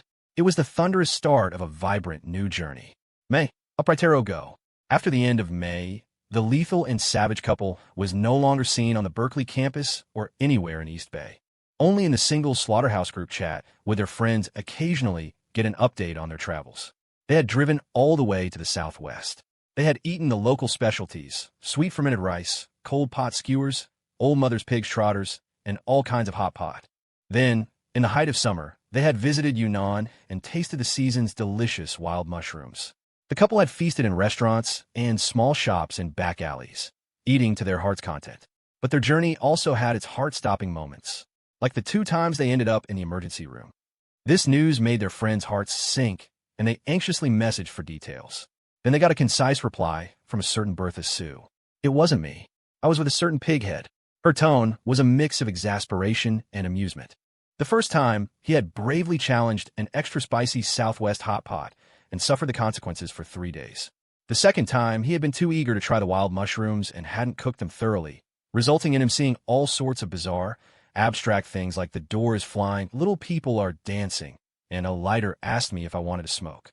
Their friends in the group chat sighed in relief, then commented, "That's Leo for you. Tough as nails." After resting up, the couple went to Dali. They saw the landscapes of the Tsangshan Mountains and Arai Lake. Then they headed north, all the way to the vast grasslands of Inner Mongolia, witnessing the wind blowing, grass bending, revealing cattle and sheep from the textbooks, and the endless expanse of green. They also passed through Xiangxing, eating the local stinky tofu and various spicy dishes. In Wuhan, they experienced what it meant to be in one of the country's 4 great furnaces, a city of scorching summer heat. They ate wherever they went, thanks to the full-time travel guide support from a certain foodie general, Evelyn Vance, back in East Bay. They ate with great joy and abandon. They didn't forget to take a few pictures at each stop, posting them on their Reasonable Couple account on Happy Nest. And so, the followers of the account were treated to a grand festival. It was like New Year's, a time of jubilant celebration. Grandpa, the blogger you follow, has started updating like crazy. Fans in various cities even spotted the Reasonable Couple in person. The lucky and brave ones even worked up the courage to go up and ask for a photo. The couple was always generous and smilingly agreed. With the click of a camera shutter, they left many fans with precious, beautiful memories. Later, they heard the couple had gone abroad. While fans lamented missing the chance to meet them in person, they continued to follow closely, tracking the couple's journey on their Happy Nest account. They even organized fan groups, constantly reporting and exchanging information with great enthusiasm. I'm at a border station. Just saw them cross out of Kunming. Holy crap, they actually got the paperwork to drive their Maybach out of the country. First stop, Laos. I'm in Laos. Guys, their Maybach is right in front of me. Wait for my good news. They're eating barbecue at a roadside stall in Vientiane. Haha, I just got a photo with them. Next stop is Thailand. Brothers in Thailand, get ready. They've entered a shopping mall complex in downtown Bangkok. They went all the way up to the top floor. It looks like an arcade. Reasonable Bro and Coincidence Sis are playing the claw machine. Holy crap, Coincidence Sis just won $13 with only 20 coins. Amazing. Reasonable Bro didn't win a single one. He ran out of coins and has tried to convince a Thai kid to lend him some, promising to win one for him. But he failed, and now the kid is bawling his eyes out. Holy shit, how can my favorite blogger be so embarrassing? Bits of intelligence were constantly gathered and shared. On-the-scene photos were continuously spread through the fan groups and posted on the Reasonable Couple topic page on Happy Nest. Each photo showed a different scene, from street-side food stalls to bustling cityscapes with towering skyscrapers. From a cool couple photo on an overpass with traffic streaming below, both wearing sunglasses, to a man in a mall arcade, awkwardly trying to console a crying local child in front of a claw machine, while the woman beside him was doubled over with laughter. Every photo was filled with a vibrant, dynamic energy, a testament to their bold and carefree summer. Guys, they're on the move again. They went to Tokyo. Japan branch, assemble. Prepare for an offline intercept. In their suite at the Hilton in Tokyo, Leo was struggling to haul their luggage into the room. Claire was lounging leisurely on the living room sofa, legs crossed, tapping away at her phone, taking meticulous notes. Leo finally got a moment to breathe, and, seeing his girlfriend's focused expression, curiously leaned over. "What's that?" Claire didn't look up, continuing to type. "A fan list." Leo understood. True fans. Claire looked up and gave her boyfriend a sweet smile. Die-hard fans. They were all the ones who had suicidally dared to ask the handsome, reasonable bro for his contact info under their couple photos. They would all be handled later. Since they were in Tokyo, a trip to Akihabara was a must. The girl bought a JK uniform specifically for the occasion, enthusiastically accompanying her boyfriend to the holy land of nerds. Her hair was like black satin, falling to her waist. The classic sailor uniform paired with a brown pleated skirt that just reached her knees and black mid-calf socks that hugged the smooth, elegant curves of her legs. When Claire, dressed like this, stepped out of the changing room in her black loafers and came before her boyfriend, for Leo, it was as if a schoolgirl from an anime had walked right into reality. And when this version of Claire casually took her boyfriend's hand and walked into Akihabara, the entire bustling district seemed to fall silent for a moment. The pure, charming appeal of the Japanese schoolgirl look, combined with her own cool, magnificent, and bright aura, was a perfect fusion. The stunning power of the aloof campus queen from Northwood High and the 10 out of 10 goddess from Berkeley, even in a foreign country, could still effortlessly sweep through the most prosperous otaku holy land in Tokyo, from one end of the street to the other, delivering a visual shock and awe to the entire district. Fans in Tokyo, acting as frontline reporters, immediately took pictures of this grand spectacle and sent them to the various fan groups and platform topic pages. This led to countless fans and netizens rejoicing and boasting. Lethal and Savage couple is the best. As expected of the bloggers I follow. Show those Japanese. Those people living the good life. What a real power couple looks like. The power couple, taking Tokyo by storm. After the initial excitement, they eagerly pressed for more details. The frontline reporter in Tokyo gave a real-time update. They're going to look at figures now. Wait a second, it looks like they're taking a picture with Ultraman. Soon, another on-the-scene photo was sent back. In the picture, a certain handsome guy was standing next to an Ultraman cosplayer, a bright, sunny smile on his face as he made the Spatium Beam pose. Beside them, a woman in a JK uniform, so beautiful it was breathtaking, was covering her face. "Claire, come on, let's take one together," the guy next to Ultraman called out excitedly to his wife. It was so embarrassing. Claire covered her face and shook her head vigorously. "No, come on, not even if I die." Click. The shutter clicked, and the image was frozen. A moment later, another photo was quickly updated and spread online back home. In the picture, a handsome, sunny man drags his wife to stand next to Ultraman, making the Spatium Beam pose, a brilliant smile on his face. Beside him, a cool, stunningly beautiful woman reluctantly mimics the pose, a look of complete resignation on her face. Tokyo also had an amusement park, and an amusement park naturally meant roller coasters. Seeing the coaster roaring and dipping high in the air, accompanied by the excited screams of the passengers, a certain person's face changed. He turned and tried to run. "How about we skip this one? Your heart isn't doing so well, wife." But he was grabbed by his wife. Claire looked at him and smiled radiantly. "It's fine. Right now, I'm feeling great." Under her flower-like smile, her teeth were clenched. The flames of revenge burned brightly in her eyes. A certain chubby parrot flapped its wings and flew away in a panic. "Death, death." A moment later, as the roller coaster roared to the top of the arc, Reasonable Bro's screams and coincidence, Sis's laughter also soared into the sky. Later, they went to Kyoto and saw the deep, tranquil ancient temples nestled among quiet bamboo forests. They went to Kamakura. At the Kamakura Komi station on the Inoden railway line, they recreated the classic scene from Slam Dunk, with the deep blue sea behind them. As the train passed with a clanging bell, the couple waved to each other across the tracks, mimicking the anime. It wasn't a farewell. It was a celebration of every day they had met in this world. "Leo, do you remember at the end of senior year, you played basketball against that guy, Julian Su?" "Oh yeah, how was I? Was I cool?" "Cool. I love watching you play basketball. So, do you love my singing, dancing, and rapping?" "You pighead, what a terrible joke." "It's a terrible joke that only we get." Later, they went to France. The Seine in Paris was shrouded in a fine mist. The couple sat side by side at an outdoor cafe by the river, with steaming cups of café, au lait, and freshly baked croissants before them. They watched an old man walking his dog, a postman on a bicycle, and breathed in the enticing aroma wafting from a nearby bakery. They watched the street, reflecting the shimmering water of the Seine, slowly awaken in the morning light. A few days later, the afternoon sun on the Champs-Élysées was just right, filtering through the tender green leaves, casting dappled shadows on the wide sidewalk. Sitting on a park bench, they could hear a local artist playing the saxophone on a street corner. The melodious tune flowed through the air. The street, the pedestrians, the perfume bottles in a shop window, sparkling as they refracted the sunlight, and the tall plane trees. Leo, it's not like in the movies. Worse or better? More real. Besides the smell of coffee and bread, there's also the smell of car exhaust. Then let's remember these smells. They also went to Greece. In the town of Oia on Santorini, they sat on the steps of the sunset viewing point, watching the crowds below. They watched the sunset paint the entire Aegean Sea in hues of molten gold and rose. Barcelona. They walked side by side down the Passeig de Gracia, watching the spires of the Sagrada Familia pierce the twilight. They listened to the sound of the organ from the top of the tower, carried on the Spanish evening breeze, like a requiem played by the gods for fugitives. They went to Venice and rode a gondola under the Bridge of Sighs. They heard the chimes of the clock in Prague's Old Town Square. They saw kangaroos in the vast landscapes of Australia.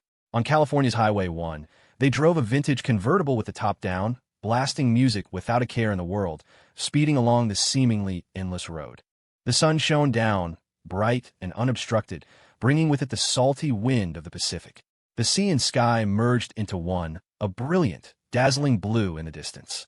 The sea breeze tousled the fluffy black hair of the handsome man in the driver's seat, his eyes hidden behind cool sunglasses. In the passenger seat, the woman held down her wide-brimmed sun hat, a light silk scarf tied around her neck fluttering in the wind with her long hair. They were both smiling, singing along loudly to the rock music blasting from the car stereo. This was an elopement, bold and audacious, witnessed by the world. Bold and audacious, and magnificently romantic. Leo, this world is very gentle. It just happens to not be gentle to me. The world doesn't like me. But that doesn't matter. I just need you to like me. We don't need the cliché tragedies of novels and movies. Even if our escape has an end, even if we won't see the next season's flowers bloom, before the sun sets, we can still cherish every last second and love each other with all our hearts.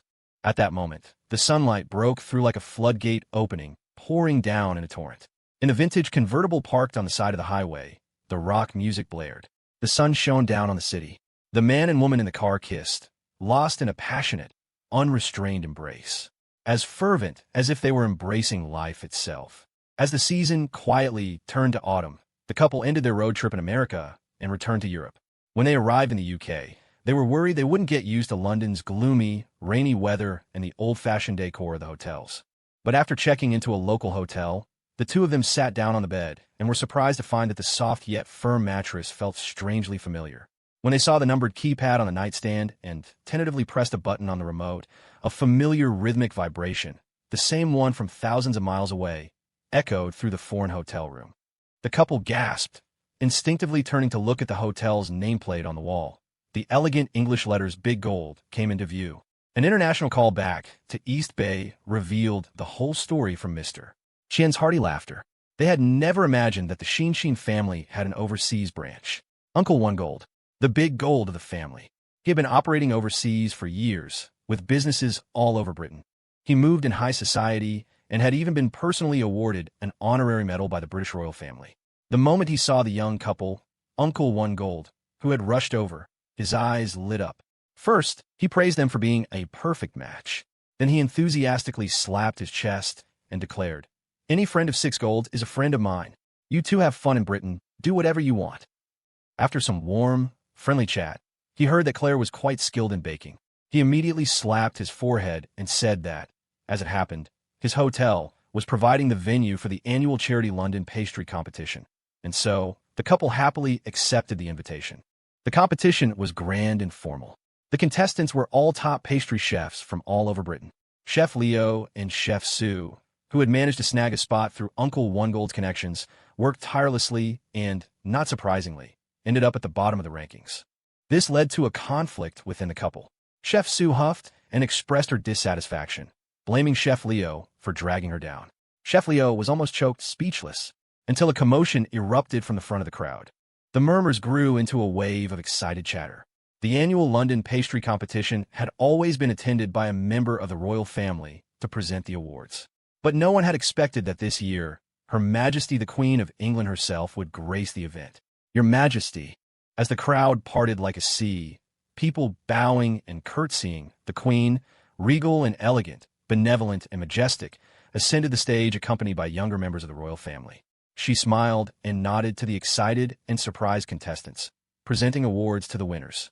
Then, her interest unabated, she walked through the crowd, occasionally picking up a pastry to taste and offer her comments. The Queen noticed a young, well-matched couple from the east. She also saw the cookie creation on Chef Sue's station. Under a certain person's shocked gaze, she picked one up with genuine interest. She tasted it, chewing lightly. Then her eyes lit up, and she nodded with a smile, offering a simple, kind word of praise. She didn't stay long, and was soon escorted away by the crowd, leaving Chef Sue to turn to her boyfriend, her face glowing. Leo, everyone wasn't lying to me after all. Chef Sue's handmade cookies could indeed only be appreciated by someone of the Queen of England's caliber. Leo, Ray reasonable. After the competition, there was a celebratory cocktail party. When the couple changed into formal attire in their hotel room and entered the ballroom, they drew gasps of admiration from all the guests. They became the center of attention for the evening. The London guests marveled at the young man's casual charm and witty conversation, but they were even more captivated by the woman's breathtaking beauty, which transcended all cultural boundaries. Some were curious about Chef Sue's creation from earlier and sincerely asked for a taste. Then they would cover their mouths, their eyes wide with shock, and turn to make a hasty retreat. There was no criticism or doubt. Since Her Majesty the Queen herself had liked them, then the problem must be with them. The party ended late at night. The London autumn night was cool and damp, the streets a mixture of fog and lights, like a warm glass of whiskey. A fine rain drifted through the air, mixed with the lingering scent of gin from the ballroom. On Regent Street, one of the most prosperous streets in London's West End, gas lamps over 100 years old cast soft, yellow halos of light. The couple left the party and walked down such a street. They were both slightly drunk, but their spirits were high. Tonight, Claire wore a daffodil yellow evening gown. The exquisite, master-level tailoring hugged her perfect waistline, making her look both stunning and sophisticated. She walked forward with light, unsteady steps in her rose-pink high heels. Leo had taken off his suit jacket and was wearing just a white shirt, the sleeves casually rolled up. He held the jacket in one hand and had the other arm around his girlfriend's, smiling as he reminded her to watch her step. But all he got in return was his girlfriend playfully pulling her arm away. She took a few quick steps forward in her heels and turned to make a face at him. Leo pretended to chase her, which made Claire yelp and run away. The sound of a young couple's playful chase and laughter filled the foggy night. After their game, they walked hand in hand. They passed a bridal shop with a sign that read lavender and lace. The shop was closed, but in the large display window, a crystal wall lamp still cast a warm, honey-colored light, a waterfall of light washing over an Edwardian-style wedding dress. Ivory lace was embroidered with a subtle iris pattern, and the bone bodice was studded with stardust-like diamonds. The skirt, which flared out from the waist, was like a cascade of frozen moonlight.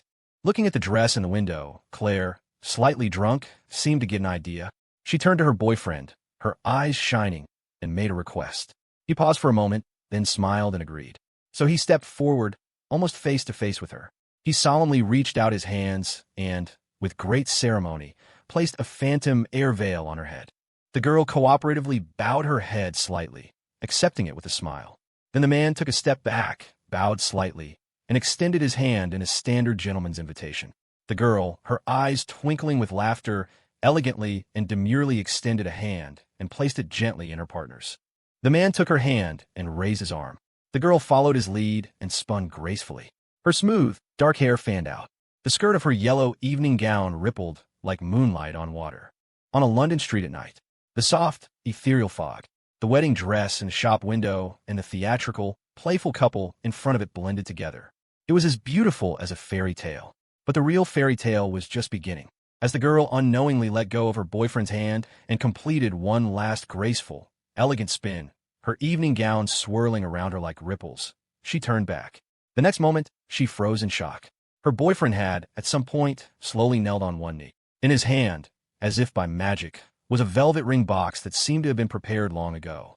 He opened the lid, revealing a stunningly exquisite diamond ring. The band was a spiral vine of intertwined 18-karat white and rose gold. The crown was a filigree basket of baby's breath, holding a 3-carat, heart-shaped diamond. Engraved along the side was a long line of German text. Lebenslanger Schicksalsschatz. It was from a scene in How I Met Your Mother, an American sitcom the couple used to watch on the sofa in the L&S house. A concept the main character learned from his girlfriend's German ex-fiancé. It meant the destined treasure of a lifetime, translated into English as the one, and in their language, the only one.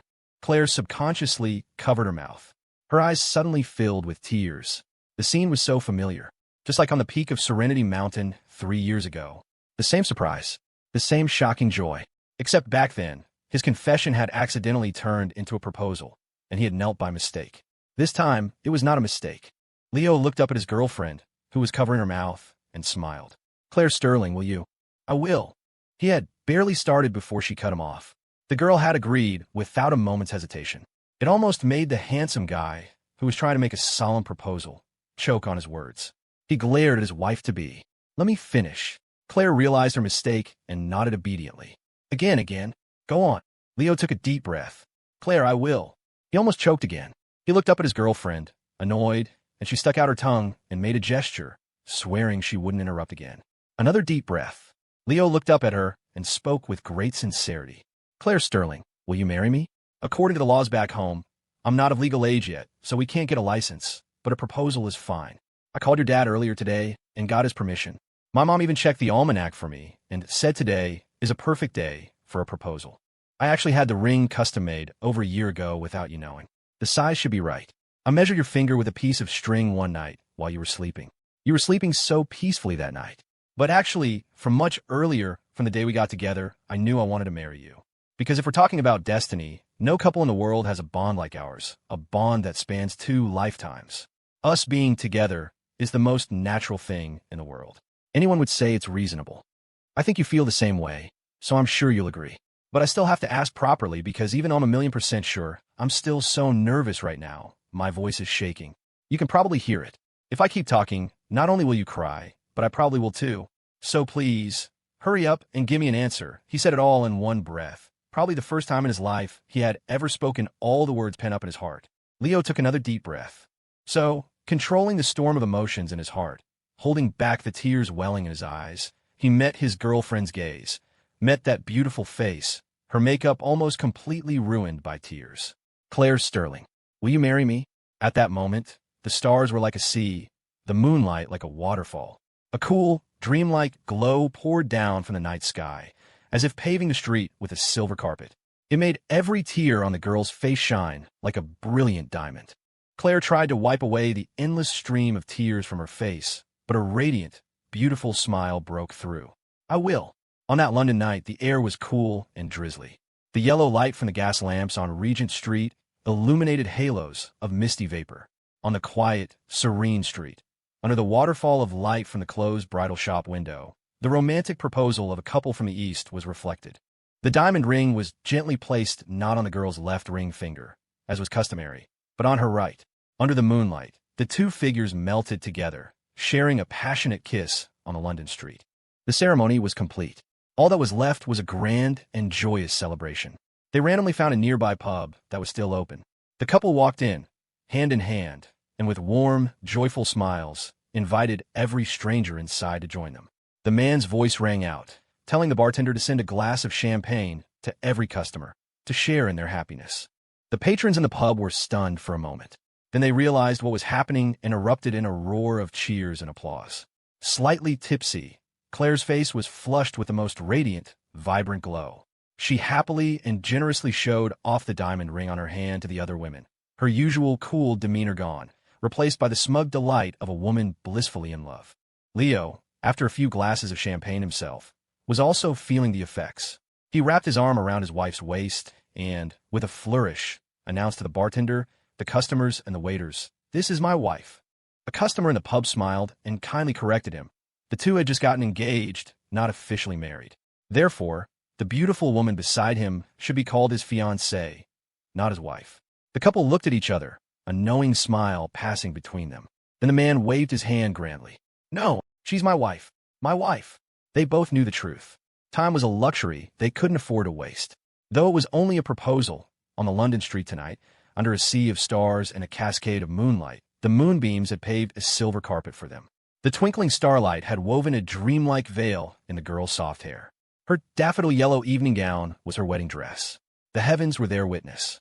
The people in this pub were their invited guests. So, who was to say that tonight wasn't their own, uniquely grand wedding? It was a celebration of unrestrained joy. The guests were incredibly enthusiastic. After countless glasses of wine, the newlyweds were swaying unsteadily as they left the pub. But once they were out on the street, the cool, damp London night air sobered them up a little. They looked at each other again, their eyes still brimming with unstoppable, happy smiles. Claire suddenly pretended to gasp, quite unsubtle, waving her left hand, with its new ring, in front of her fiancé's face. "Oh my, how did you know I got engaged?" Leo grabbed her slender hand and, in turn, waved the ring back at her, equally serious. "What a coincidence! How did you know my proposal was a success?" Claire looked her fiancé up and down, her eyes curving into crescents, full of mirth. Such a handsome fiancé. The lady really lucked out, didn't she? Leo nodded, satisfied, then returned the compliment with equal fervor. Such a beautiful fiancé. The guy who proposed must have some seriously good karma. After a round of mutual flattery, they looked at each other and laughed again. Leo gave a mock serious bow, a perfect gentleman's gesture. "Good evening, Mrs. Wallace." Claire, smiling, curtsied gracefully, her skirt rustling. "Good evening, Mr. Wallace." But as she completed the movement, her body suddenly stiffened for a fraction of a second. As if all her strength had vanished, she stumbled forward. Leo's expression changed in an instant. He quickly caught her. "Careful." He helped her steady herself, his face etched with worry. "Are you okay?" Claire leaned on his arm to stand up straight, her hand instinctively going her chest. She took a shallow breath and answered in a low voice, "I'm fine." But the air suddenly grew quiet. The happy, playful atmosphere of moments before was abruptly shattered by this small, sudden interruption. They both fell silent, because they both knew the truth behind what had just happened. Not wanting to ruin the mood of the night, Claire tried to change the subject, forcing a light-hearted tone. "By the way, now that we're engaged, isn't it time for a honeymoon?" Understanding his girlfriend's, his fiancé's intention, Leo took a deep breath to compose himself and smiled. "Of course. The rest of our time is our honeymoon." Late that night, a new photo was uploaded to the Reasonable Couple account on Happy Nest. The picture was of a London street at night. In a cascade of light from a bridal shop window, the silhouettes of a young couple were reflected. Their hands were clasped happily, and the diamond engagement ring on the woman's left ring finger sparkled brightly. The post sent the account's millions of followers into a frenzy. Overnight, the likes, comments, and shares flooded in like a tidal wave. Countless people were shocked and overjoyed. The bloggers they had followed for years had finally made it official. The lethal and savage couple had officially leveled up to the reasonable husband and wife. Amid the overwhelming wave of congratulations from across the internet, the next morning, the young couple bid farewell to autumnal London. They once again set off on their honeymoon. October 17th. They arrived in Manchester, England, and saw the steam still rising from the grass of Old Trafford after the lights went out. October 21st. In Heidelberg, Germany, they walked the famous Philosopher's Walk. The walls of the castle across the river were melted into a honey color by the setting sun, and the light filtered through the chestnut trees, casting dappled gold onto the stone path. October 26th. They visited the Istrian Peninsula and saw the truffle forests. November 13th. They took a barge on the Rhine, cutting through the morning mist, passing the border markers of 3 countries. They slowly moved on, sent off by the sound of Swiss bells, the smell of German bread, and the steam of French coffee. As time quietly washed away, they traveled to many places. Their footprints covered Europe and even the world. They couldn't savor every inch of land, because they always knew that fate was chasing them from behind. So they couldn't stop. They merely grazed each city like a dragonfly, skimming the water. A brief taste, then a hurried departure.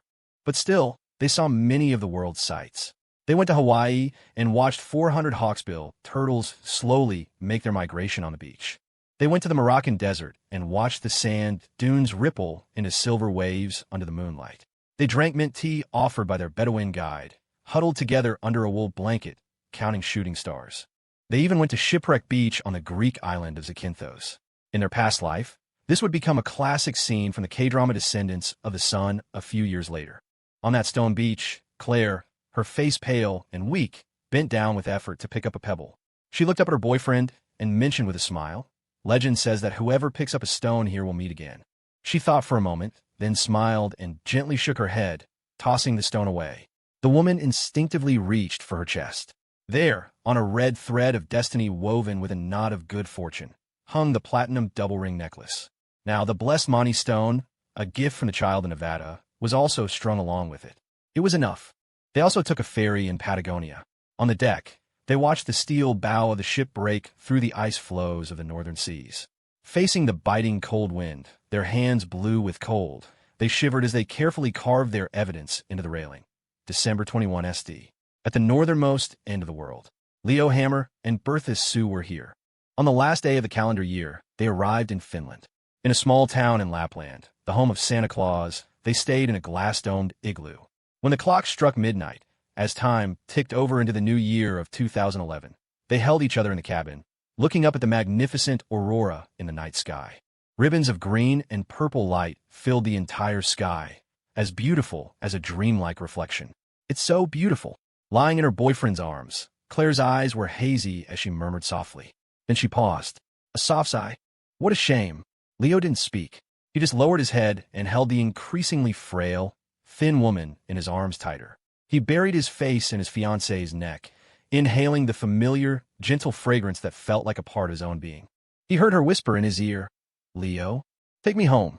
It was already the new year, 2011. They had traveled the world for 7 whole months. Even the grandest escape has an end. It had to be over. It was time to go back. They made their way back to East Bay slowly, arriving in February.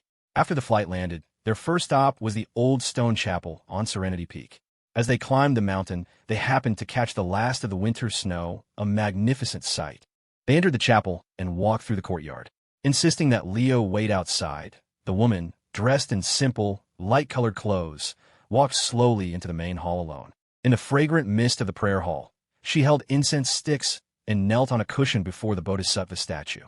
Her 3,000 strands of hair cascaded down like a waterfall. She closed her eyes and prayed devoutly.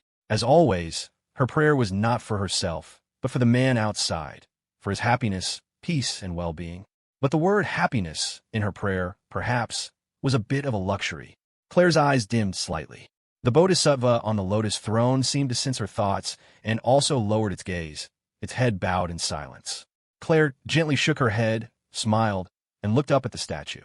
"Never mind. Some things you probably can't help with." That's right. It wasn't even about fighting the Trinity. It was about the absurd, tragic reality of having to fight the entire world. "Don't worry. I won't fight the world." Claire smiled faintly, her expression calm and serene. "But before I leave, I want to do a little more." In early March, as the bright spring light quietly descended upon the city of East Bay, the employees of the Sterling Holdings division on the 57th floor of the Global Financial Center were thrilled to welcome back their new leader and her husband. The two of them smilingly accepted the thunderous applause and congratulations from the Sterling employees, as well as the Happy Nest employees from upstairs who had heard the news. When the excitement died down, they told everyone to return to their posts and get back to work. The couple also returned to their office. They convened a meeting with the division's department managers and the core executives from Happy Nest. They listened to the work reports from the past 6 months. Claire nodded slightly. "Well done. But from now on, we're going to adjust our work focus slightly." When the 2-hour meeting ended, the executives and department heads from both companies hurried off with their new orders. Soon, the entire Sterling Holdings and Happy Nest knew about the new resolution from their 2 young leaders. The post-disaster reconstruction projects in the Southwest and Nevada were to be given top priority. They had gained some fame from the natural disasters, but they could not forget to give back and help the people in the affected areas. The Million Tree Project, a public welfare initiative in partnership with the East Bay City government, now had Sterling Holdings' name added to it. The project was upgraded from 1 million trees to 10 million. Having witnessed the harsh, sandy winds of the Northwest Plateau and the difficulty of fighting nature with human effort, they knew this was a project that would require 10, 50, even 100 years of investment. Now, Happy Nest and Sterling would be the ones to start it. Their joint e-commerce platform was now in full swing, but the investment in the agricultural aid section needed to be increased. At this point, neither Happy Nest nor Sterling was overly concerned with the huge profits from e-commerce. To become a great company, it wasn't about maximizing profits for themselves, but about creating benefits for society, for the country, and for its people. The Reasonable Foundation, originally limited to the Berkeley campus, was also to be expanded. With Sterling and Happy Nest on board, and in collaboration with the East Bay city government, the local official media personally wrote an article that made the front page, calling for a new wave of public welfare and charity throughout East Bay. A certain person's speech from last year in the Berkeley Auditorium was also quoted. Good people doing good things should not be questioned, and they certainly shouldn't have to worry, even if the sky is falling. It's still reasonable. The name Reasonable Foundation spread throughout East Bay overnight, resonating throughout the entire society. When two giants of the country's internet and industrial sectors put their full weight behind a single cause, the impact was as powerful as a tidal wave. Occasionally, there were whispers and gossip, people who couldn't understand why Happy Nest and Sterling Holdings were acting against all business logic, completely disregarding profit. There were even comments about them seeking fame. But the employees of both companies were unaffected, continuing to throw themselves into their work. When asked by curious outsiders, they would just roll their eyes. What do you know? Miss Suze and Mr. Wallace's vision is on another level. Whatever they ask us to do is the right thing to do. Guaranteed, reasonable. When everyone was united, they didn't care about outside criticism. They buried their heads and worked hard, striving for perfection. But over the past couple of months, the young leader of Sterling Holdings had been burying herself in her work, stubbornly and persistently pushing one project after another forward. She had even started to neglect her own health. Her subordinates had tried to advise her. Her right-hand man, Clark Sterling, and Evelyn Vance had also gently reminded her. Even her father, Charles Sterling, had personally come to the office to persuade her, wanting his daughter to rest and let him take over. But all he got in return was a gentle shake of her head, stubborn and determined. Of everyone, only her fiancé, Leo, never offered any words of persuasion. He was the only one who could vaguely sense her intentions. So he supported her unconditionally, handling as many things as he could himself, trying to share as much of her burden as possible. But even so, when he walked into the office and saw his fiancée at her desk, looking thinner and thinner, his heart still ached. He gently placed a cup of ginseng tea on her desk and reminded her softly, "Get some rest, too. I'm here for the work stuff." Claire looked up at her fiancé and saw the pain in his eyes, but she just smiled, took his hand, and gently pressed it against her cheek. "I know, but some things I want to do myself." As she watched him leave, Claire's eyes were filled with a gentle warmth. She looked down at the documents on her desk. The Reasonable Foundation, the 10 Million Tree Project, e-commerce aid for farmers, and follow-up assistance for the disaster areas. Every single one was a public service. Every single one was an act of kindness. And the project title on every single document had been specially marked with the same name, Reasonable. It had nothing to do with profit, but it held her own little secret. It's not that the world kissed me with pain, and I responded with a song. It's that, even if this world won't accept me, I still want to leave proof for your sake that I was here. When they returned to the country, it was the dead of a bitter winter. Buried in their work, they lost all track of the months. It wasn't until the air began to carry the first hints of summer's oppressive heat, until the cicadas began their restless buzzing outside the window, that they realized an entire spring had quietly slipped by while they were working. With their many projects now firmly on track, the brilliant sun of early May was already blanketing East Bay. This year, the freshmen who had arrived 4 years ago were, without even noticing it, facing their graduation season. As the campus filled with the bittersweet atmosphere of departure after Memorial Day weekend, it was time for Berkeley to take its graduation photos. Leo Wallace and Claire Sterling returned to campus for the first time in a year. They shared fierce hugs with their long-missed friends from the single slaughterhouse, their eyes turning red. They waved and called out hellos to every classmate and alumnus they saw, accepting congratulations and offering their own blessings in return. The sky over the Berkeley campus that day was bright and clear. The athletic field was a roaring sea of graduating seniors, men and women in their academic gowns, shouting and waving, pulling in friends and strangers alike for commemorative photos.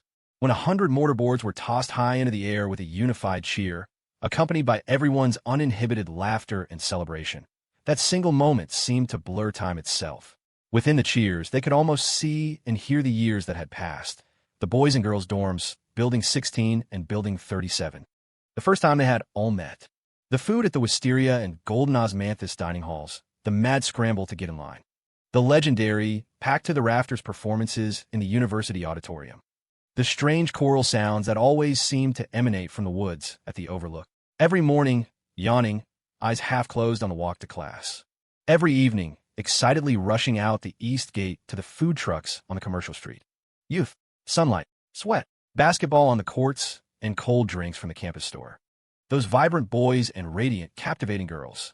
As the mortarboards fell back to earth, it felt like the grand finale to 4 years filled with chaotic adventures, confusion, and regrets. In the end, those bright, beautiful, dramatic, reckless, and carefree years had their final, spectacular blaze of glory in this grand graduation season. And then, they were gone, never to return. After the photos were taken, the Berkeley graduates sat scattered across the grass of the athletic field, just as they had during freshman orientation that first summer. This time, there was no advisor to direct them. The crowd still heckled and coaxed their classmates to get up and perform. Nothing was new. There was a magic trick that was just as clumsy and obvious as it had been 4 years ago. A comedy routine where the performer forgot 2 out of every 3 lines. And the same guy whose guitar skills hadn't improved, who still, to this day, managed to drop his guitar on the ground mid-strum. It was a chaotic, beautiful mess. And still, the graduates on the grass laughed until tears streamed down their faces. Finally, amid the rising chorus of the crowd, Leo, guitar in hand, once again made his way to the center of the lawn and sat down. But this time, it wasn't a solo performance like it had been at orientation 4 years ago, because a beautiful young woman, having shed her academic gown for a simple white sundress, had quietly sat down beside him. As the crowd fell silent, the guitar strings began to vibrate.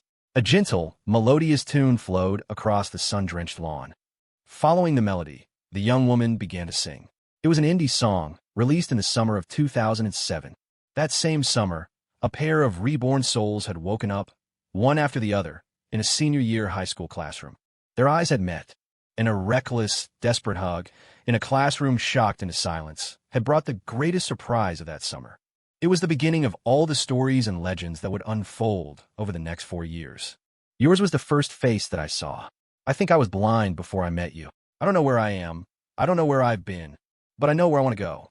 As her soft, sweet voice told their story, accompanied by the gentle guitar melody, it filled the space on the lawn. Many years later, this class of Berkeley graduates would still remember the graduation ceremony of that summer. They would remember the handsome young man on the grass, his head bowed in concentration as he played his guitar, and the girl in the white dress beside him, so stunning she seemed to soften time itself. And they would remember the gentle, pleasant song that softened the sunlight and the air. And I'd wait for you, and I'd burn for you. Will I ever see your sweet face again? And I'd wait for you, and I'd burn for you. Will I ever see your sweet face again? And I thought, well, this is the first day of my life. I'm glad I didn't die before I met you. But now I don't care. I could go anywhere with you. And I'd probably be happy. The sun blazed down. At some point, more and more graduates and even underclassmen had gathered to sit on the grass. The crowd listened in silence, captivated by the song. The young woman at the center of the lawn, Berkeley's undisputed, aloof campus queen of the last 4 years, hummed softly, a smile on her face gentle enough to melt the world. And where her gentle gaze fell, the handsome man playing the guitar was smiling back at her. Perhaps it was just that the sunlight was too bright. It stung his eyes, making them glisten. After graduation, the two returned to Northwood. By now, Claire was growing increasingly weak, but she refused to listen to the pleas of her friends and family to go to the hospital for treatment and rest. She was stubborn, determined. Back in Northwood, before getting off the elevator to go into the apartment, she took out a small mirror and applied some makeup, afraid of worrying Leo's parents. But when they opened the door, his parents, who already knew the truth, saw right through it. They saw how thin their daughter-in-law had become, saw the pale, sickly complexion that no amount of makeup could hide. Susan Wallace immediately burst into tears. Robert Wallace's eyes went red as well. It was Claire who had to put on a brave face, smiling and speaking with forced cheerfulness to comfort them. But that evening, when the Wallace family dinner table was laden with steaming, plentiful dishes and his parents, trying to compose themselves, forced smiles and kept piling food in her bowl, the familiar, warm affection that had been a constant for the past few years finally broke through the brave front she had worked so hard to maintain. She lowered her head, forcing herself to swallow a mouthful of food. Her eyes were downcast. Something fell in her soup bowl, creating a small ripple. Her voice was a whisper. "Dad, Mom, I'm sorry. I'm sorry for bringing you this terrible news. I'm sorry that because of me, you have to endure such immense pain and sorrow at your age." Robert's expression hardened. He slammed his hand on the table. "What are you apologizing for? We're family. When something happens, we face it together." Susan gripped Claire's hand, her tone resolute and firm, each word a vow. "No matter what happens, even if the sky falls, you will always be the only daughter-in-law I will ever accept." After dinner, Susan pulled Claire into the bedroom to talk quietly. Leo and his father went out to take out the trash. Standing in front of the communal dumpsters below the apartment building, the two men didn't hurry back upstairs. They just stood there in the summer night breeze. Robert Wallace subconsciously pulled a pack of cigarettes from his pocket. He was about to light one, but he stopped. In the end, he shook his head and threw the entire pack into the dumpster. Then he looked at his son. "Can you handle it?" Leo was silent for a moment, then nodded. Robert placed a heavy hand on his son's shoulder. His voice was grim. "That girl is going through this. Right now, you're the only one she can truly rely on. We Wallace men, even if we can't handle it, we have to." Leo took a deep breath. This time he nodded again hard. He had made that promise to his father, but that night, lying together, he could feel his fiancée trying to suppress the small sounds, the weak, quiet coughs she couldn't stop. He could feel her increasingly thin body instinctively curling up from the discomfort. It was a pain that twisted his own heart until he could barely breathe. He saw the way her brow furrowed in her sleep, the labored, difficult gasps for air. He remembered what the doctor had said. In the final stages of this disease, every breath becomes a struggle, every contraction of the heart and lungs like trying to squeeze them through a pile of broken glass. How much must that hurt? Leo couldn't even bear to imagine it. And yet, he was helpless. All he could do was carefully hold her a little tighter, afraid to use too much force, as if he were holding a piece of exquisite, impossibly fragile porcelain. Nestled in his arms, Claire seemed to sense his turmoil. She shifted slightly, burying herself deeper into his chest. "Leo, it doesn't hurt. Tomorrow, take me out. I want to get some fresh air." "Okay." Holding her gently, Leo whispered back, "Whatever you want. Wherever you want to go, I'll go with you." The next day, they went to their alma mater, Northwood High. It was May, and school was still in session. The new senior class was in the middle of intense final exam preparations. The couple didn't want to disturb anyone or announce their visit. They simply walked quietly through the campus during class hours, strolling hand in hand down the tree-lined paths, revisiting the familiar grounds of their old school. They walked past the 3 classroom buildings, Insight, Humanities, and Diligence Hall. They saw the new building in the distance, the one that was reportedly going to be named the Reasonable Building by unanimous vote. They took a slow lap around the track. On the brand-new honor roll board, they saw their own names and photos in gold lettering as distinguished alumni. They laughed, taking turns standing under the board while the other took a picture. They sat on the steps of the field's grandstand, feeling the summer breeze grow warmer. They just looked out at the campus under the vast blue sky. For a moment, it felt like they had gone back to that summer of their own high school graduation. The second day, they went to Northwood's new library, then to the smoothie shop they had frequented that summer after graduation. Kevin and Tessa, having rushed back from Portland, joined them. The familiar group of 4 was back together. From the smoothie shop to the food stalls at the base of Beacon Hill Park, and finally to the one and only Pop's Fry Shack, which was well on its way to becoming a local institution. They ate with the same old gusto. It wasn't necessarily better than the food they'd had in Portland or East Bay, but it held a unique, warm familiarity that belonged only to the memories of their hometown. Claire had very little appetite. She barely touched her food. But sitting next to her fiancé and her best friends, one hand propping up her chin, watching the 3 of them eat with such joy, a warm smile spread across her face. When they paid and left, standing on the street corner by Park Road, Kevin and Tessa had news. "Leo, class president," Kevin said, almost gritting his teeth. "We're engaged too. We're planning the wedding for this fall, after graduation. You 2 have to be there. Neither of you can be missing," he insisted. "Otherwise, we're not doing it." Tessa held Claire's hand, her eyes red. "We promised back in high school. You have to be my maid of honor." Claire paused for a moment, then forced a smile. Of course." The third day. The fourth day. The couple rode a bicycle through every street and alley of Northwood. The cultural center, the water skate park, the roller rink, and even the pool hall Eddie Chien owned, where they'd gone for their middle school reunion. The stereo shops on the street were still playing pop songs from a few years ago. Passing by, they even heard the familiar strains of "Hey There, Delilah." They paused for a while on the bank of the river walk, feeling the evening breeze. Sitting on the back of the bike, Claire wrapped her arms tightly around her fiancé's waist. Her hair billowed in the northwood summer wind as she gently rested her cheek against his back. It felt nostalgic and peaceful. The fifth day, Claire was too weak to even sit on the back of the bicycle.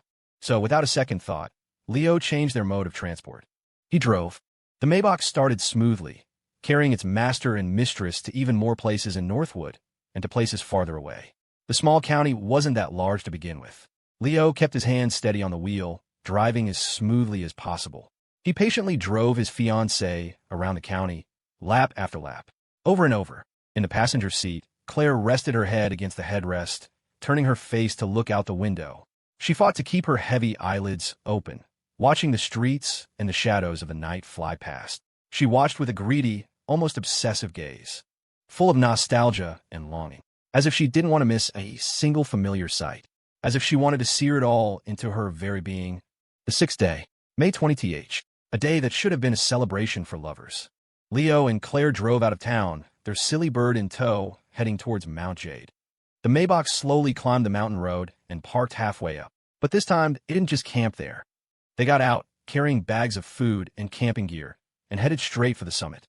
The fat-headed parrot flapped ahead of them, clearing a path for his mistress. The master carried the equipment to the top, then came back down.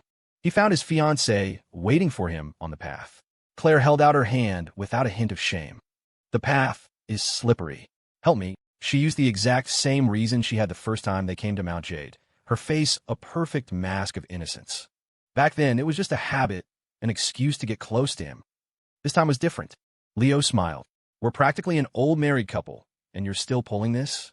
But before Claire could protest, his tone shifted. I'll carry you. And without another word, he scooped her up into his arms. Claire let out a small yelp, then settled comfortably in his embrace, righteously enjoying the exclusive treatment reserved for a fiancé. They reached the summit. Leo unfolded a lounge chair so Claire could rest. He then set to work with practiced efficiency, quickly pitching the tent and starting to split wood for a fire. Even Reasonable wasn't idle. He flew down into the woods, diligently bringing back branch after branch.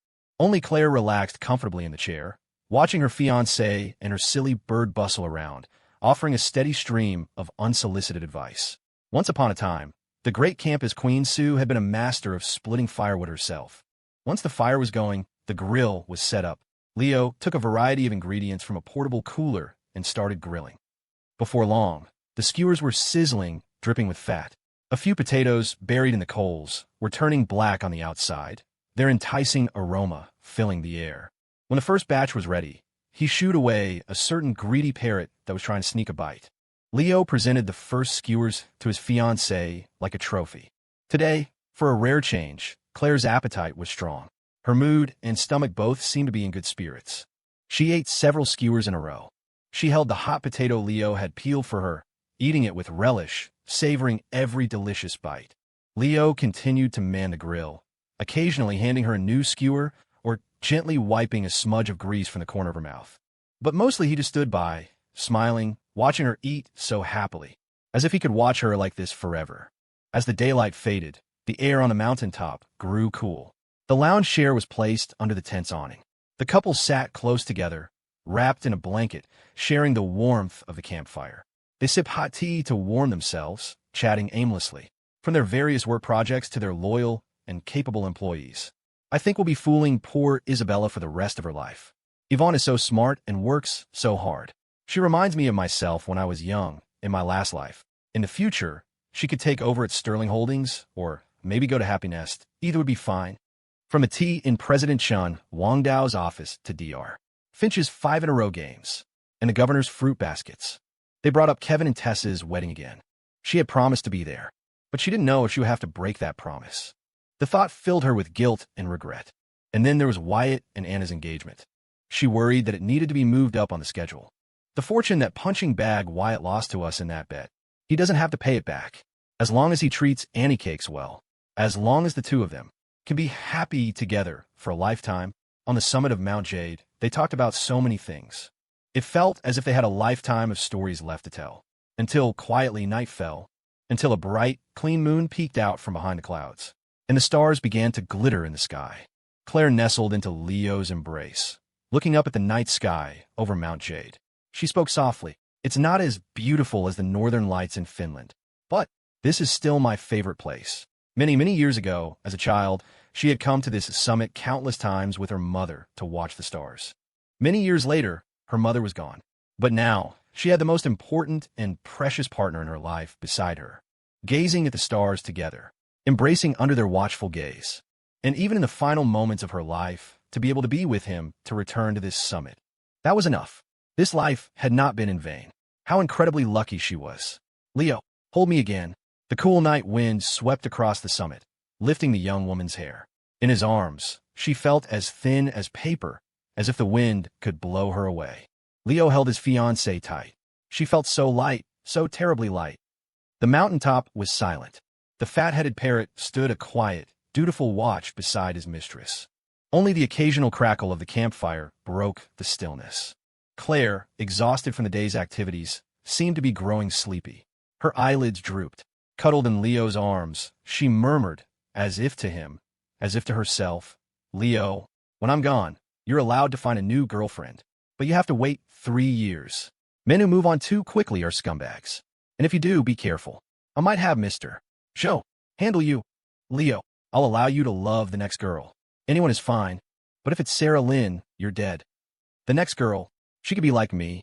That way, you can remember me. No, forget it. It's better if she's not like me.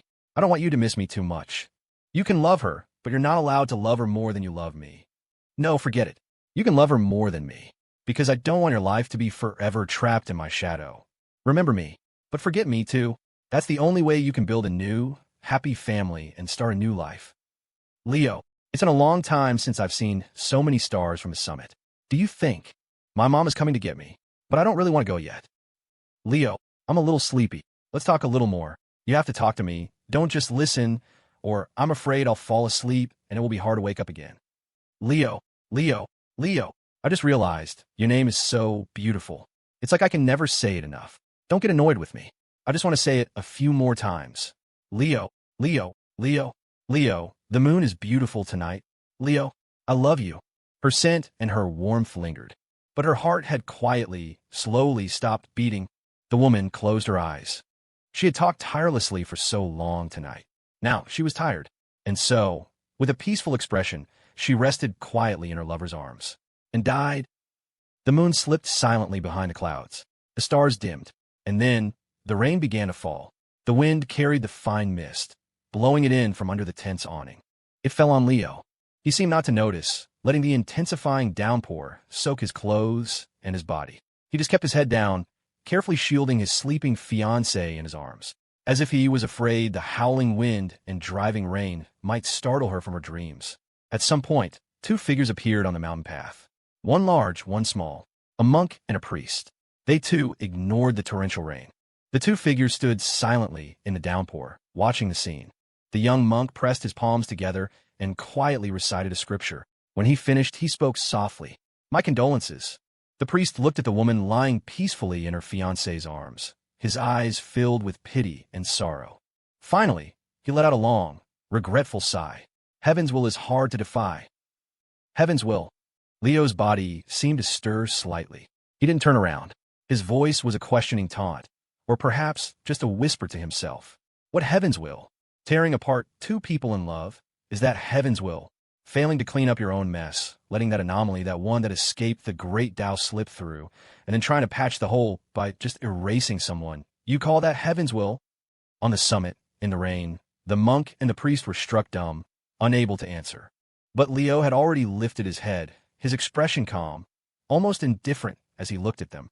In my last life, I lived an honest life. Even at the moment of my death, all I could think about was saving someone else. In this life, I was reborn at 18. I didn't use my foreknowledge for personal gain or pleasure. Almost every single thing I did was an act of kindness. No matter how dangerous or difficult things got, I never complained because I felt that being reborn wasn't just about having fun, but about having some measure of responsibility. So I kept doing good deeds, helping others, and I found joy in it. I never felt that fate owed me anything, because it had already given me the greatest gift, the best compensation. Being with a girl like her, was the greatest happiness I could have known in 2 lifetimes. A corner of Leo's mouth twitched, a sneer of undisguised coldness and ridicule. And now, you're telling me that heaven made a mistake, that the world is rejecting her, that this girl, who crossed time and space from my last life to find me, cannot be with me. A single sentence. Heaven's will is hard to defy, and you want to erase the entire meaning of our time together in this world. As he spoke, the emotions he had been suppressing finally surged. Leo stared at the monk and the priest, his chest heaving, his eyes red. What did I do wrong? And what did she do wrong? Heaven's will. To hell with your goddamn heaven's will. The young monk lowered his head, his expression bitter. The priest bowed his head and said nothing, letting the wind and rain soak his blue robes. But Leo didn't care about their response. He suddenly threw his head back, looking up at the ink-black, deep night sky, and roared with every ounce of strength he had. I, Leo Wallace, and she, Claire Sterling. In 2 lifetimes, we have lived with integrity, with kindness in our hearts, doing good deeds, never caring for gratitude or reward, but at the very least, we have never wronged this world. We love each other deeply, without hesitation, with our very lives. We ask for nothing more than to grow old together in this life, to be happy and safe with each other. You tell me, what is wrong with that? The world was silent. The only answer was the downpour. Leo let out a sudden, explosive roar of fury. Tell me, what is wrong with that? The furious question echoed across the summit of Mount Jade, spreading out in all directions. Reasonable flapped his wings, struggling through the torrential rain to fly into the sky, weaving through the lightning as he let out the most mournful, furious cry. Reasonable, reasonable, reasonable. A muffled clap of thunder exploded from within the clouds. A bolt of violet lightning tore through the long, black night. The mountain trembled. On the clearing halfway down the mountain, the lights of the black Maybach flickered on and off as its alarm blared a frantic, piercing wail. W-O, W-O, W-O, like a mournful dirge. It was the most solemn, grief-stricken farewell for its mistress. The world remained silent. The thunder only grew louder. The rain fell harder. The monk and the priest, their faces grim, let out one last sigh. Then they turned and quietly departed, leaving only the couple on the summit of Mount Jade. Their figures, caught between heaven and earth, were slowly swallowed by the rain and the darkness, as if they had fallen silent and would never make a sound again. That year, the Happy Cart e-commerce project, a joint venture between Sterling Holdings and Happy Nest, created 5,000 direct jobs in East Bay, with hundreds of thousands of indirect jobs. It helped countless laid-off local workers find employment again. The agricultural section's sales exceeded $200 million, benefiting over 16,000 farming households. That year, the Million Tree Project, started by Garden Grab, expanded to the 10 Million Tree Project. In cooperation with the East Bay City government, it provided continuous support and aid to Nevada. The desertification of the high plateau slowed by 20% compared to the previous year. The area covered by windbreak vegetation expanded by nearly 23,000 acres. That year, the Reasonable Charity Fund, started on the Berkeley campus, expanded to encompass all the universities in the southern part of the state. It provided financial aid to over 1,200 students from low-income families. After Sterling Holdings joined, the Reasonable Charity Fund opened to the public, promoting a culture of helping others. In just 3 months, the number of good deeds in East Bay surged, with at least 782 recorded incidents. Yet those who performed the good deeds never came to the fund to claim their reward money. When tracked down by reporters, they would just wave their hands dismissively. I didn't do it for the money. You see someone in trouble, you lend a hand. What's the big deal? It's the least you can do. Oh, right, it's just like the name of that fund. It's just reasonable. This seemed to be just another quiet, peaceful night. Tonight, players of the Battle Through the Heavens browser game and Heavenly Tactics were cursing as they played, complaining about the game's bizarre, yet enticing monetization schemes. And, as they complained, they still couldn't stop themselves from spending. They figured at least part of the revenue from this damn game went to a charity fund. Thinking that they had a part in that charity work, they calmed down a bit. They decided to check the official game website. Rumor was Heavenly Tactics was releasing premium skins for the little medical fairy and Medusa chess pieces. Tonight, Garden Grab users were still busy planting and raiding crops in their virtual fields. They didn't care for those violent online games or chess. They were farmers, and they loved planting their crops.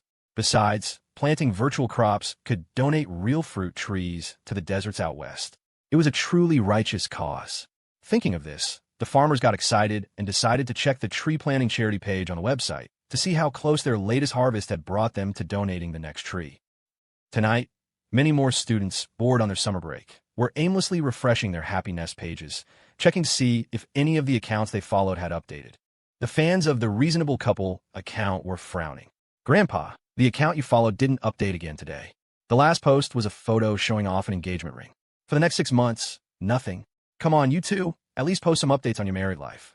What are we supposed to do without our daily dose of PDA? The fans sighed, refreshing the page one more time, stubbornly hoping. And then they were disappointed again. Finally, they swore this was the last time and prepared to close the page. Just then, it was the deep night of May 20th, 2011 at 11:55 p.m. Tonight, 5 minutes later, on the main forum of the Happy Nest social platform, someone uploaded a long blog post tagged with hashtag The Reasonable Couple. When the account's fans curiously clicked on the article, the first line of text met their eyes. Today is my sister-in-law's birthday. Her name is Claire Sterling. She was the undisputed campus queen of Northwood High in Berkeley. She is the current head of Sterling Holdings. She is the Mrs. Boss of Happy Nest and Mako Entertainment. She is one half of the Reasonable Couple account. And more importantly, she is my cousin's fiancé. My cousin's name is Leo Wallace. He also has a bunch of ridiculously impressive titles, like the 2007 Northwood valedictorian, the co-president of Happy Nest, a board member at Nexus, the founder of the Reasonable Charity Fund. But none of that is important either.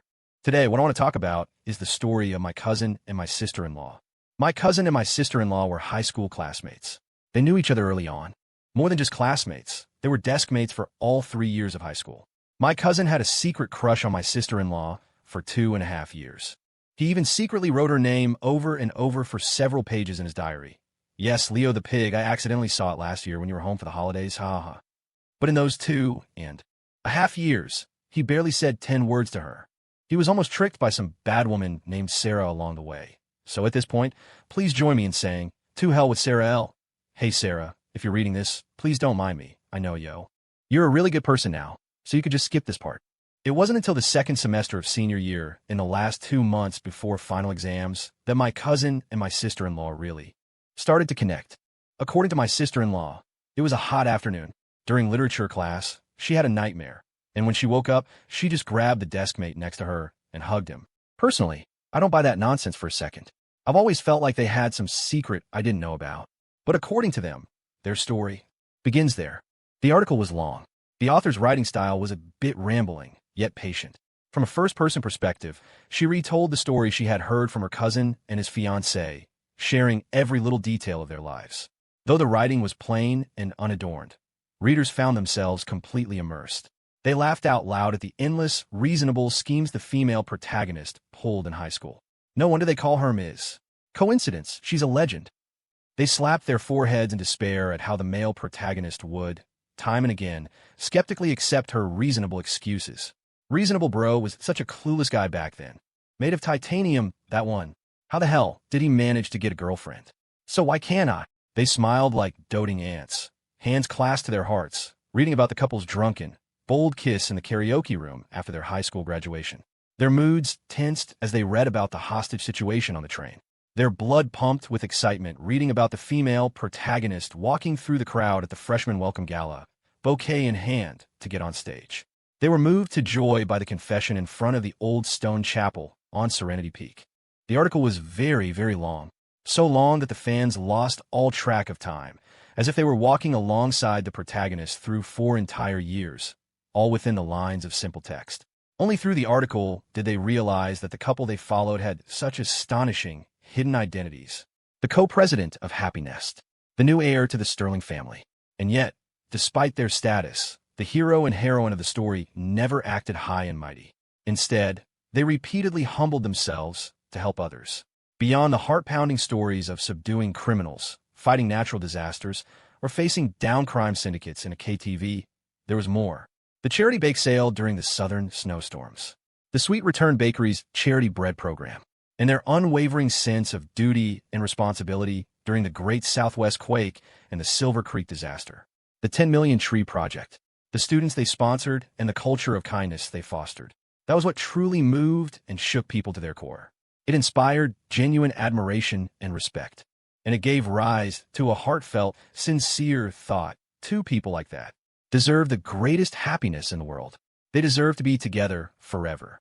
The next line in the article seemed to read the reader's minds. Yes, I think so too, just like all of you. To me, they are the very definition of love. Their existence is what made me believe in what truly beautiful love looks like.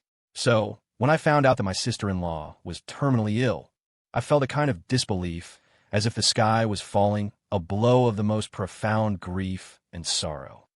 The abrupt turn came without warning. Readers who reached this part of the article froze, stunned. A cold chill ran down their spines. They scrolled down frantically, their hearts sinking lower and lower until they hit rock bottom. From the rest of the article, they learned the whole story. They learned the unfamiliar, obscure medical terms: end-stage dilated cardiomyopathy, rapid fibrosis. They finally understood why the reasonable couple had so suddenly, without any warning, begun their grand tour of the world a year ago. And they finally understood why, 6 months ago, the account had suddenly, without a word, gone silent. Until the very end of the article. When the long story finally concluded, there was one last closing statement. My cousin and my sister-in-law are both very, very good people. I don't know why my sister-in-law, who has always been so healthy, would suddenly contract such a terrible illness. And I don't know, if there's a God in this world, why he would be so cruel as to let such a disaster befall her. I only know that over the years, my cousin and my sister-in-law have done so many things. They have helped so many people. They never asked for anything in return. They said that because they were already so happy, they hoped that the people around them could be happy too. Because they had the means, they wanted to share their joy with others. Good people deserve good things. At the very least, they shouldn't be punished. Two people this good should be together, happy for a long time. I think. I'm not the only one who feels this way. This must be the shared wish of the many people they have helped and inspired. I can't do much else. All I can do is write their story here. As a prayer, as a petition. Even if you say it's just superstition. But I want my cousin and my sister-in-law to know, even if that bastard in the sky is blind, at the very least, there's still me, and there are many other people in this world who love you, respect you, admire you, and support you. Don't be beaten by fate. Don't be defeated by this illness. In this world, there's so many people cheering you on. When the article was successfully uploaded, Anna, sitting in front of her computer screen, took a deep breath. She carefully moved the mouse, positioning the cursor over the like button at the bottom right of the article. She pressed down hard. The like icon lit up, turning red, and a number appeared. 1. Looking at the long text she had written, Anna's eyes welled up. Beside her, Wyatt gently wrapped an arm around her, comforting her in silence. Anna turned to her boyfriend and reminded him, "You go like it too? Be the second one." Wyatt nodded, took out his phone, opened the article, and pressed the like button. But when the icon lit up, the number that appeared made him freeze. It wasn't the 2 he expected. It was 587. He showed the phone to his girlfriend. Anna stared at it, stunned. She thought maybe the page was lagging, that there was a display error. She quickly hit the refresh button on her laptop. When the page reloaded, what they saw made them both gasp. In the like section, the count had jumped from 587 to 442.